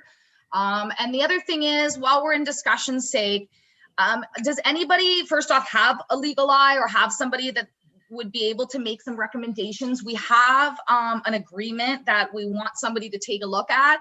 I'm not sure where to start with it. If there's any recommendations, we did consider whether we should reach out to, Stephen Wilder. He's always been helpful and a part of, trying to get involved in the board. He may be able to be helpful. Are there any other recommendations on how we might be able to proceed with that kind of document? And I think we should ask Stephen. He's familiar with us and we are with him. Ryan? I'm just looking here, and even on David's website, right? Facebook, he did the one, down on Erie, and it looks like, the Erie Street BIA might have commissioned that one. So if so, reach out to that BIA. I'm assuming the agreement would be. Well, that's where we got it from them and downtown. So we took those two agreements, kind of, put it together. Yeah, that's not a bad idea. Did we reach out to Mike at all? I know it's different. Like sometimes that's the other thing. Like sometimes these guys don't necessarily, thank you, Jules, don't necessarily practice that law, like Kim. So sometimes they can't, be helpful, but sometimes it's just, we're just looking for a little bit of a legal eye. Are we missing something? Are we out of line? But these are documents that came from both Erie and downtown and what they did to commission their artwork. I don't know if they're, like we mentioned, connecting with Janie, maybe even connecting with Leslie, right? If we want to pull in some influences from, the town itself. I know we've got some, the town has some, feathers and a little bit of artistry, in that respect. On, to Leo's point, the heritage, but also maybe connecting with Leslie just over, the whole communication, piece of it overall. Okay. Just make her aware, and there may be, some things that, we can leverage from the town. And I don't know, even, with the clerk and the town's lawyer, possibly, right? He's a municipal lawyer. That's not a bad idea. Yeah. Candace, what about Walsh on Riverside Drive? He's a member. He is. Right behind Karma. Yeah, he just did my mortgage too in January. Yeah.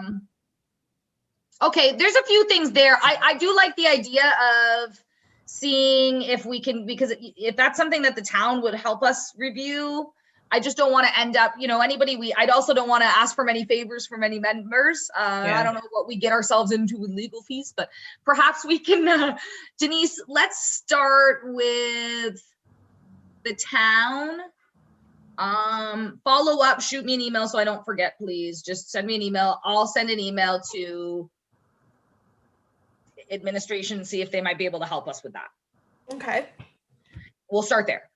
And then I'll reach out to Stephen if we need to, or somebody, we'll get the ball rolling there. If anybody has any recommendations or suggestions outside of that, please let us know. I guess I'm gonna see if we can put a motion together on this. What do we still have to do? We need to reach out to purchasing on some assistance with how to go about making sure we're following things there. And we need to complete the legal documentation. What does this sound like? Because again, I'm just trying to get the ball rolling so we know that it's approved. Brian? And Andrew, maybe you can chime in here. I don't know if at this point you need to approve the funding amount, right? Okay. I mean, again, I'm not a board member, so I don't make the decision, but you know, if and when it were to come, and I think it's an odd situation because you really can't commission the work until you know the funds are there, but you know you've got 10,000. That's right. In funds there available. But for me, I don't think at this point there's enough information in front, right, for you to say yes, hey, let's go ahead, because you know, is there a couple more steps that we need to do? They don't know what the artwork looks like. You know, but it's kind of the cart before the horse type, or you know, chicken before the egg. I get where you're at. I'm just hoping to have a few steps. I'd love to, just so everybody knows my goal. I get where you're at, Brian. So my next step may be having to call a special meeting if we need to get ahead of something. My concern is just waiting until the next June meeting, if the opportunity comes around that we talk to purchasing and things are moving forward, and we could be having mock-ups to be looking at possibly by next meeting. So again, not that I want to rush it, but you guys know how meeting once a month turns out. And then next thing we know, it's September and we still haven't gotten anywhere. But you're right, Brian. We do have those funds there. I guess I just feel more comfortable. It doesn't have to be a motion, but I'm not asking anybody to say, do we like the idea, or is the committee spinning their wheels on this? You know, is this something that this board would and can get behind? Is my question. I guess just, I don't want the committee to spend more time on something if we just if we're not interested and if we don't think we'll get board approval. Again, I'm not holding anybody to anything, but do we like the concept? I like the concept. I maybe would say start with one mural. Like if we're talking about the one by the parquet, I think that's a natural fit because it's adjoining BIA, the BIA parquet. It's in the four corners. There's a lot of right to that, and it doesn't mean we wouldn't be able to piggyback onto other locations quickly. But I think once that one was done, it would open up a lot of people's minds to, hey, how can I get involved? Yep. So I would say you would have my full support on how do we move forward. Thanks, Leo. At least that way. Yeah, I appreciate that. And just so you guys know as well, by no means, yes, and I've considered that. And if the board's comfortable with just starting with one mural, I'm okay with that too, because it's something that the committee considered. And the only reason why we decided to try to commission two at once was just to give a little flavor kind of on either side there of that kind of downtown hallway at a fantastic rate, because if we commission both at the same time, we get a nice deal. That's a pretty large wall, and he's going to kind of do the other one, you know, as a, okay, well, I'm here and I'm doing it, so I'll do the other job. So we're getting a really nice rate for the two. But that said, again, I'm comfortable with where the board's at. Thank you, Leo. Is there any other conversation or discussion, and then we'll kind of figure out what the next steps are here? Okay, well, I hope that means we like the idea. Wait a minute. Why don't we ask every board member, just so that we get all the feedback? Well, yeah, because guys, I'd hate to, and I'm happy with that, Linda. I'd hate to come back here and we didn't ask the questions that we could have had answered now. If you have questions or suggestions, please let us hear it. I'd hate to be held up by things that we could discuss now so that we can come back next meeting or whenever we need to, because I'm with Brian. Let's see where this goes. You may be hearing from me. If a few things go quick, I'm eager, guys. You may be hearing from me about calling a special meeting to specifically deal with this. But if not, then we're looking at it at next month's agenda, hopefully, right? So if now's the time, you know, and again, I'm not looking for your approval. We can't do that. I can't hold you to that, but just what's your level of support? Do you like the idea? Are there any recommendations? Anything that you guys want to hear? So yeah, Linda, I like your idea. I'm doing it. Scott, I'm starting with you. Yeah, I like the idea, and I think Leo's idea of if we are going to go in a certain direction, start with one and see where we want to go from there. And then if we do want to go with the idea of maybe having the Aboriginal background or whatever the case is, to maybe just consult and see if it's something that everyone's behind, kind of thing. But yeah, I'm definitely on board. Great, thank you.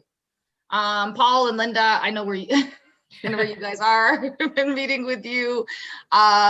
Listen, Brian and Andrew, I know that you don't necessarily vote here, but your opinions matter. What are your thoughts, Brian? How do you take this? Yeah, well, I'm looking at it right here, and again, one of the main reasons for a BIA is to oversee the improvement, beautification, maintenance of municipally owned land, buildings, and structures in the area beyond what is at the expense of the municipality, and to promote the area as a business and a shopping area, right? So, although within the act, this isn't on municipally owned land, we are seeing these done in other areas by other BIAs, and I think it would be a well-received addition and project in the areas. I think that the building against the parquet is a perfect spot, and that's our four corners. So I think it would be really well received. What it's going to look like, I don't know. I've seen some of the work there of Dirk's, and looks fantastic, and I think it would be well received. So good. Thanks. Andrew, any feedback? Yeah, I think just more so to add, I think I definitely echo what Brian just said, but also both sites are still within the CIP area, and so I think having that dialogue with our planning department at the town is probably worthwhile, just to because there are themes, there are architectural themes that are part of the CIP.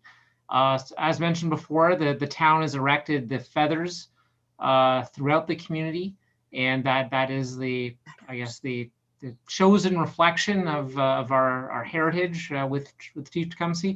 So I think there are some guiding documents out there and guiding policies that are worthwhile to bring into the mix for this initiative.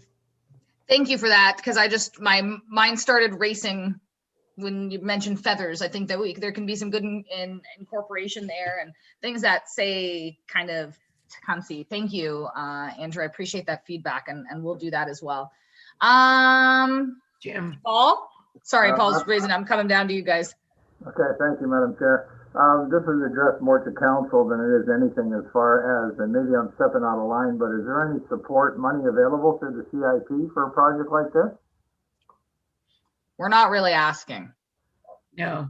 We're not really asking. Paul's our treasurer, and I appreciate you, Paul, but guys, we got money to spend in our reserve fund. Paul, close your ears. There is money to spend in the reserve fund that is meant for things like this. So there are grants for facade improvements, and again, sorry, I don't have. And Andrew, you may know better, but I don't have that full document in front of me. There are some grants for facade and building improvements, but those would actually go right back to the building owner. Yeah, this is for public buildings, right? Yeah, exactly. So, but one thing you might give a little consideration of is, maybe some sort of a CIP program, or to enhance, the program somewhat for, any members who may want to do murals on their buildings or something, right? It's a big, That's not a bad idea. Yeah. bigger picture idea. In much more conversation would have to happen. But there wouldn't be anything that I'm aware of specifically for something like this. Okay, thank you. Just a question. But Andrew, I see Andrew's got his hand up. Andrew?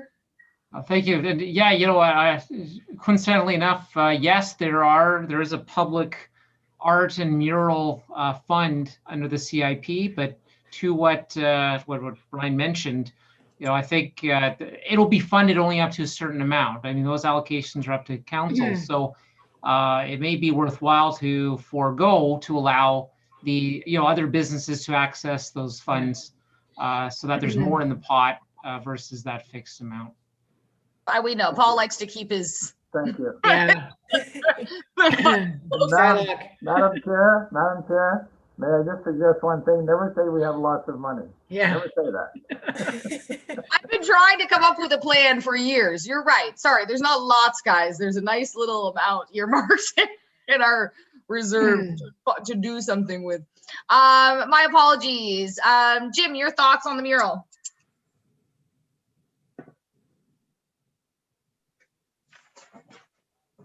Oh, you're muted. Oh, you're on mute. I'd have to reflect a little bit more. I don't have anything right now. Thank you. Okay. Jules?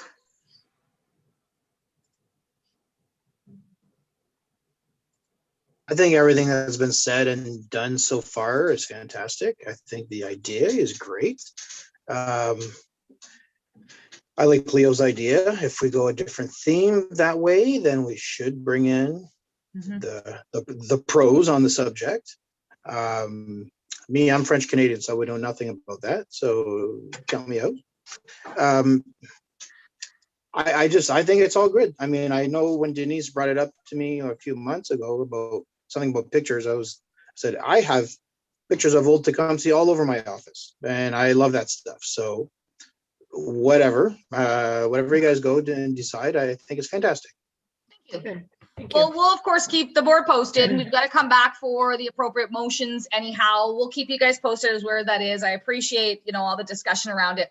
In the meantime, again, it's not a huge rush, but sometimes we start thinking of these things and we have some ideas. Please, if you have a concept or an idea or something that's fresh in your head, even if it's as simple as feathers, because that gets things rolling, and for an artist, little things go a long way.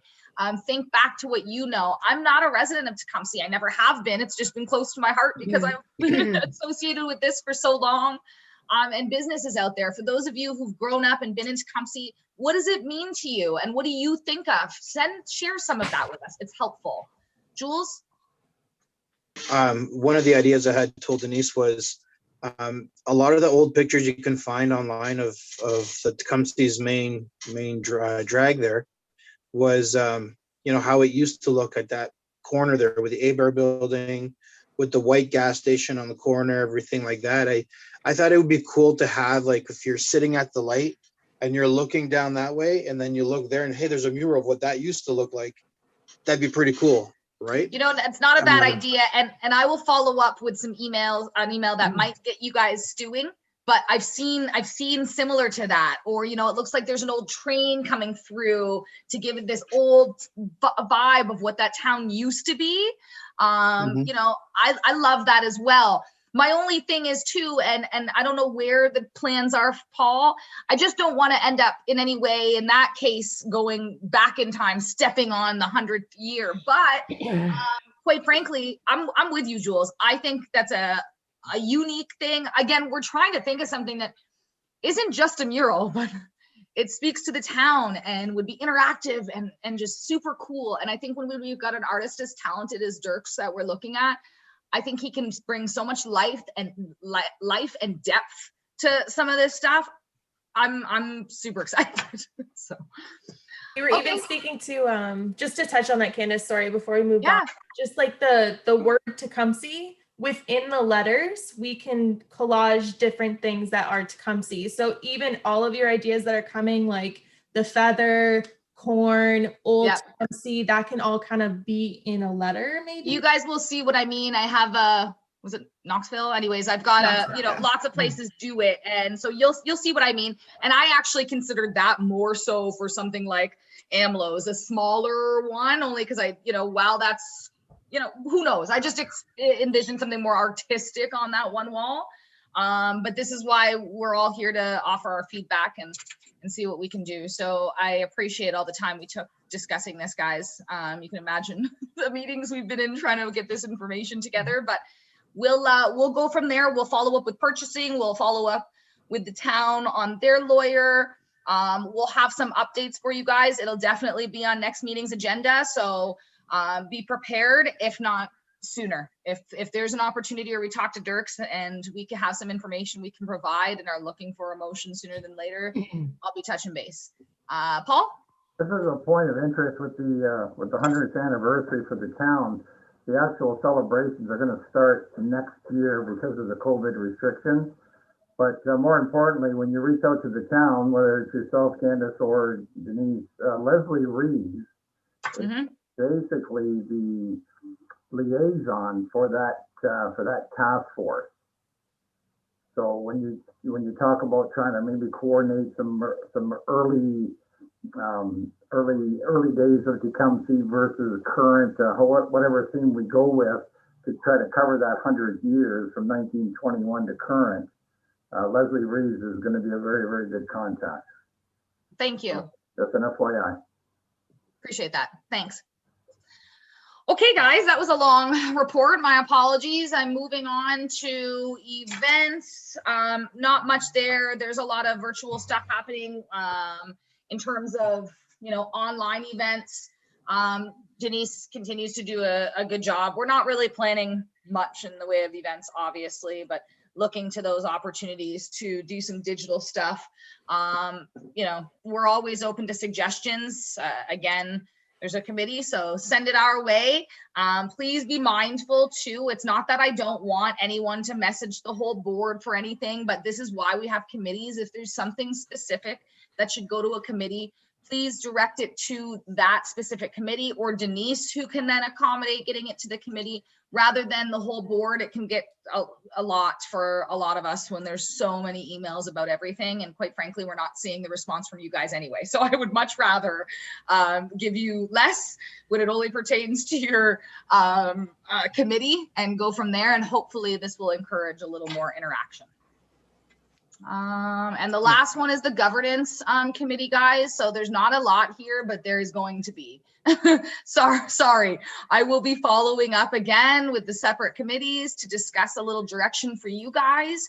The governance committee, I'm putting it on your plate, and I'm asking, Joe, Jules, and Jim to get to some of the things that, quite frankly, I have not been able to get to, and simply won't. I don't get paid for this job.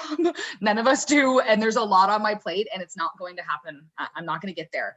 So I look forward to, I will follow up with the draft MOU that has been done by the town. I look forward to you guys, schedule your meetings accordingly. Please take a look at it. I look forward to seeing what you guys have.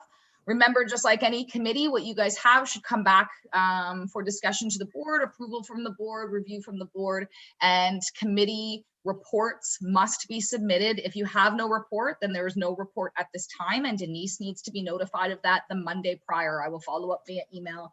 Each committee will be responsible for designating a chair. I'll follow up via email. This stuff is important. So the MOU is really what's on the high plate for that committee, and more so because the town started this process for us. It was something we were trying to get to for a long time. That again, there's just too much on the plate, and so the town put something forward, and we haven't been able to do anything with it. And I don't want to leave it there. They've done some work. Let's see if we can't finish it off. Questions, concerns? Okay, easy committee report. We don't have anything under unfinished business. Everything under unfinished business is really under its appropriate committees at this time. Does anybody have any new business for us? I just wanted to ask about, because I think this was touched on a little bit, but the BIA dollars. I know the town wanted to buy some, and yes, we were running into roadblocks there because it's the way we're distributing them.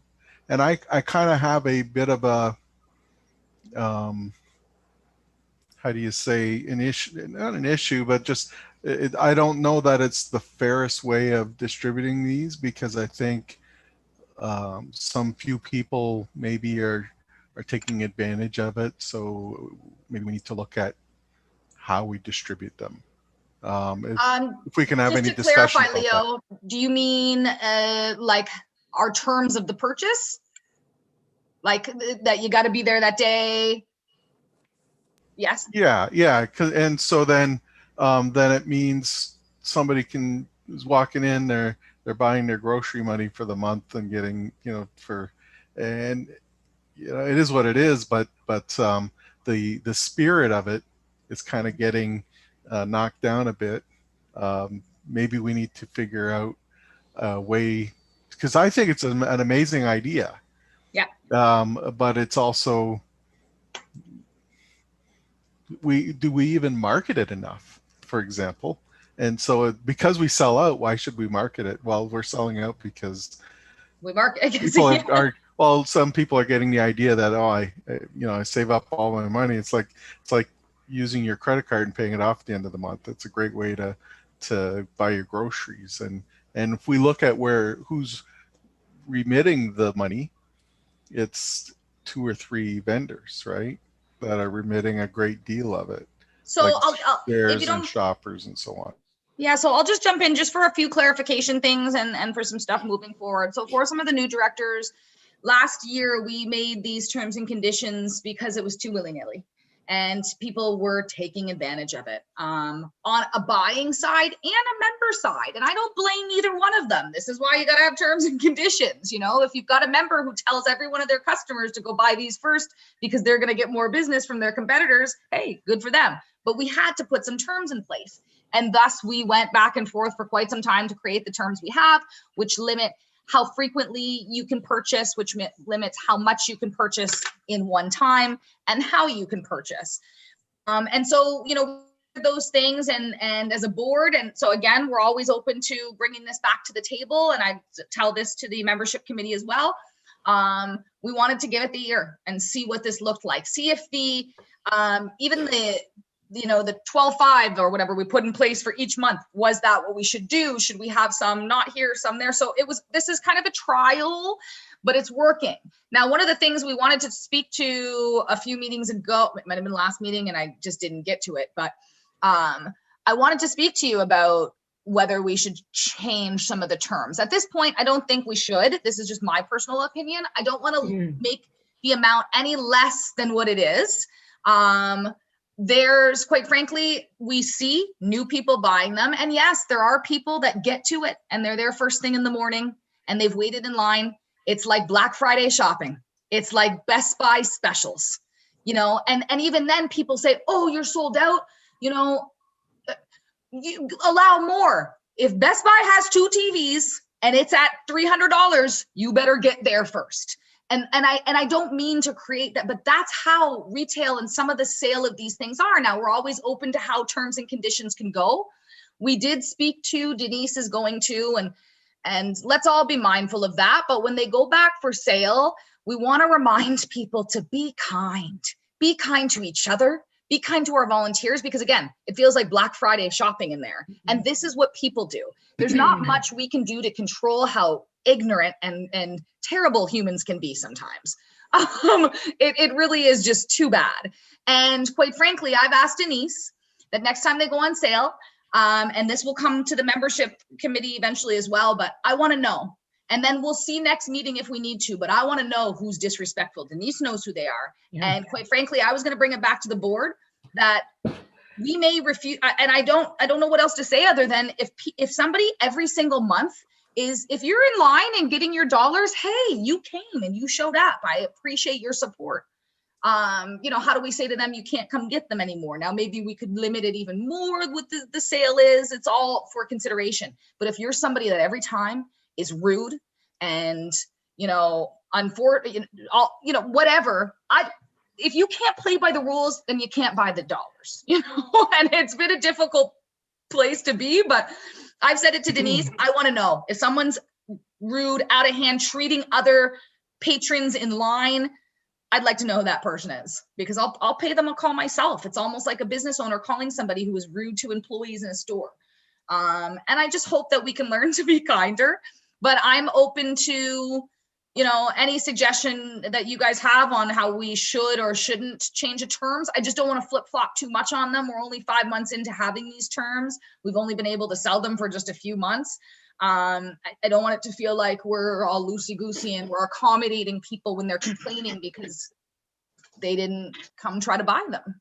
You know, unfortunately, the town of Tecumseh's issue is separate from this. We were sold out, and when we're sold out, we're sold out. I mean, that's just, you know, it's unfortunate, but that's how budgets go, right? So that's kind of how that is. If we didn't make a budget for these on the month to month, we might have sold out of the year's budget already. And Leo probably from one person who plans on doing their groceries for the year. So I know what you mean. Jules? Madam Chair, I think whatever we have in place right now should stick to the end of the year. And whatever we decide is for the new year, because we put enough thought into this, we've changed it. We've limited the sales. I mean, if we go and change it again, and it looks like we're just really just flying by the seat of our pants. We put enough thought into this. We came up with a fair idea. We finished the year this way. Whatever the committee comes up for a plan for next year, whether it's you know, per event or whatever it is, we'll deal with it for next year. But I think this year it's this year. And this is for Denise. If any of those people that are being rude, you snap a picture of them and you ban them, and you post it on the Facebook page saying how rude these people are. Because honestly, don't do that. Who's that lawyer we've got? Really Can't shame people, but Jules, I would like to, trust me. And that's part of the problem. Shame them, because you know, this you is get it ridiculous. when you I get do into have something. a statement made. I have a statement made on behalf That's of the board, just saying, like, you know, be respectful. Everyone's stressed out right now. We understand, but it doesn't, you know, coerce you and give you the right to do this, this, and that. But so if anything is to happen, I'll put that out. I can handle people, but when people start just like, have to realize they're probably just rude people overall. Yeah.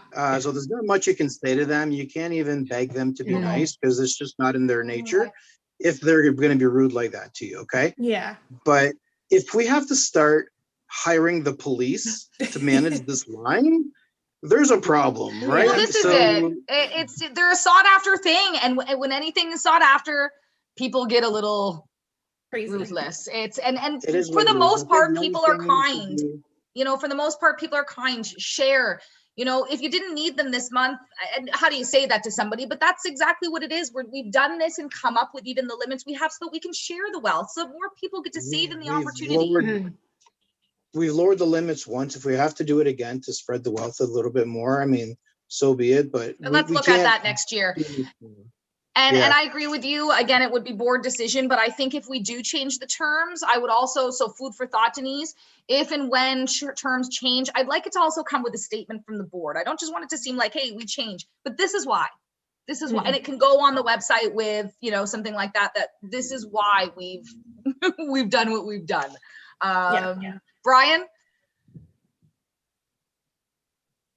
Thank you. One thing I'd like to do, and I'd like the BIA to, you know, find out how to accommodate this is, I'd like to send an email to the clerk and maybe Carrie, because the program has morphed into what it is. But if we know that the town has bought, I don't know, like $1,000 or $500, whatever the amount is, I really don't think it's in the best interest of the town or best utilization of time to ask one of the employees from the town to wait and stand in line for, whatever period of time is. And, the town's buying these for, gifts or giveaways or donations or things. So I'd like, because I don't know what the amount is and I don't know what the number is, but if we can, if I can jump in, Brian, because I have an easy solution.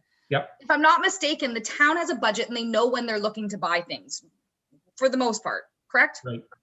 Bring it to the board. That is right there. And that was my only frustration. We have said from the jump, I made sure when we put these terms and conditions in place that we would not leave a hindrance or anything like that for the town and other people that need this opportunity. If we need special consideration, just tell us. If they know in advance what the year looks like, tell us what it is. We can specially accommodate that. But we will get ripped apart if we allow anyone to buy out of regular inventory outside of those terms and conditions. You see what's happening. We can't do it. So I just say, if the board knows, please give us the time and consideration it takes to come to the board and just approve it so we can set those aside and have them.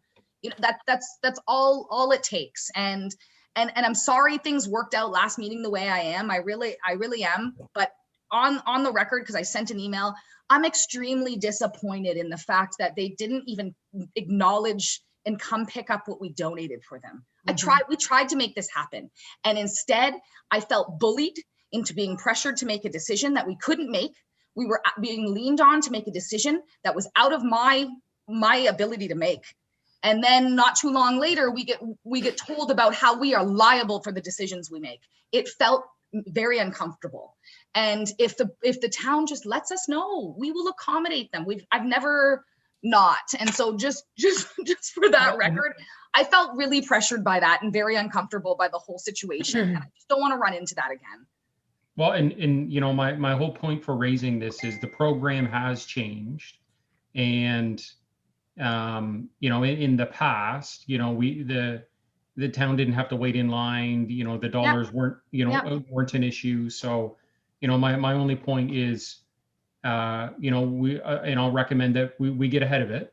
Yeah. And, have those, for those programs or the reasons why, they're being purchased or requested. So I think that's all it takes. If the town knows when we have meetings, whether it's month to month, or even if they want to give us a few months notice, whatever it is, because they have changed, just hand the consideration in, and I'm confident everyone around this table would accommodate that, and likely possibly accommodate it as a special request. Does it come from inventory down the line? That's for the board to figure out at that time. But yeah, so what, we don't run into this again, because by no means, Brian, with that, people can't, corporate dollar purchases, businesses purchasing dollars, we can't, that'd be like asking a member to stand in line to redeem their, we try to accommodate, and we do the same thing with the town. And it's, again, I bring that up because it was very important to me that we put in a special clause for corporations and large donations. And, so yes, if we can be mindful of those terms, then I think we can accommodate everybody. And yes, we would never ask them to stand in line. The rest of you get in line. Politely. Yeah. Are there any other, Leo, thank you for bringing that up. Are there any other questions, concerns around the Tecumseh dollars? Again, this is something that will be back with the membership committee, and Scott and Jessica and Denise, if there's any anything you hear on that front that you want to make recommendations to this board on how we should go with our terms, we're always open to hear it. And the same goes for everybody around the table. If you have recommendations, please let us know. When is the next sale day? Monday, June 7th. 7th, the first Monday. And that day we're going to be selling May and June's budget, so 25 grand. And what time does it start? It starts at 9 a.m. and it usually finishes at 10 because it goes in like an hour. I'm going to crazy. bring you the new router next week so that we can make sure that you're up and running and don't drop a signal in the middle of all this. Yes, please. Please. Oh. Is there any other discussion around this, guys? Nope. Ryan? Just is there an issue with any of the, like the router or anything there at the? Yeah, VIA? we keep yes, it's a combination of things, but we've gotten a better router, and doing a little bit of research on that router because we keep seeing our signal drop. I think it's a combination of things. It's, where the landlords have said they were having their IT guy look into it. They've asked us to look into our solution first, which is your router is probably dropping, but there's like 4 routers down there. And I don't know, I don't really get it, but we've already been told that, this router will help. That router is known to have some dropout issues, that this will at least hopefully stabilize our connection in the basement a little bit more. And then the landlord, I think, has some recommendations as well. Because they said they were having spotty coverage too. So I told them also maybe look at Cogeco and what's coming in and what speeds and things of that nature. But the new router should hopefully be helpful. Last time we went, was it last month, Denise, that we sold? Mhm. Yeah, the internet went down, and so did the Square. And you can imagine. Oh, 2 months ago. Linda yeah. knows. 2 months ago, yeah, sorry. Yeah, I was mine- ready to call the police for the parking lot. I'm no tech expert, but I've had routers here at the house that end up dying, right? And it happens. Yeah, that's it. Yeah. But there could be, if you're saying there's 4 of them there, it could be a cross of signals, right? And some of them need to be changed and tuned for better coverage. So Yeah, I'm not that techie either, but I had a recommendation on a router. It was cost effective, known to be pretty decent. I knew the same thing. These are all home-based routers. They only last so long, right? So let's get the other one. So we'll put that in next week and hope that we see a strong signal and that we don't run into anything. And if we do, I think it's time to take it back to the landlord for them to reassess what situation is going on. And even for them, like the internet's in the basement with us. Bouncing on, I don't know. So let's see what that does. And then if we need to bring it back to the landlords for a better solution, at that point, I think we've taken care of our responsibility, and it would be up to them to provide us with a secure connection. They asked me to do kind of like a log whenever I drop signal down here, just so that way they can go back to Cogeco and see if it's a them problem or a router problem. Shouldn't we be able to pull that kind of stuff off a router? Does anybody know? so. Anybody techie like that? I don't. I don't think so. Cogeco should be able to, if you write down the time, they'll be able to look at the signal on their end. But Okay. I mean, again, the only other thing I could recommend, I know Dave at the town knows, his stuff pretty well, and even the way that the town is all connected. So you could make a call to him and, explain. Yeah. I know he knows the equipment that you have as well. So it's worth a call. Okay. Well, we figured we'll get started with this easy solution, which is picking up a new router and seeing where we go from there. Hopefully this is an easy solution. If it requires more, we'll probably get Dave involved and chat with the landlord and see where we go. Is the town going to charge us for their time? No. Just asking.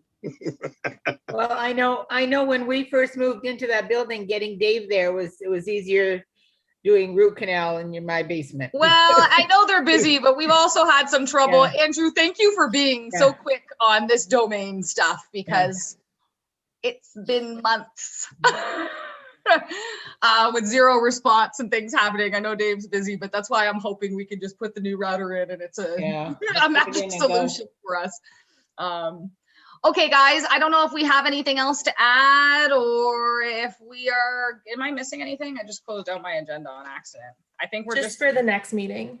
That's right. Next meeting is going to be Wednesday, June the 16th. We'll have the documentation out. I'll be again following up with an email reminder for committees on when your deadlines are. Please make sure that you guys have done some stuff. If there's questions, don't hesitate to touch base with me. I'm happy to help. And we may or may not be in touch with updates regarding murals and where we're going and looking for feedback. If things are coming together a little quicker, you may get an email from me sooner than later asking for your input. But outside of that, it looks like I will be seeing you guys electronically 6 o'clock on the 16th of June. I move adjournment. Okay, and with that, if there's no other conversation, Linda has made a motion to adjourn. Is there a seconder? Thank you, Scott. All in favor? Carried. I greatly appreciate your time, guys. I know it was a long one, but we had to get some things done today. Okay, have a great night, everybody. Have a good night. Go enjoy Thanks, the weather. everyone. Have an awesome long weekend. Take care. Feel royal.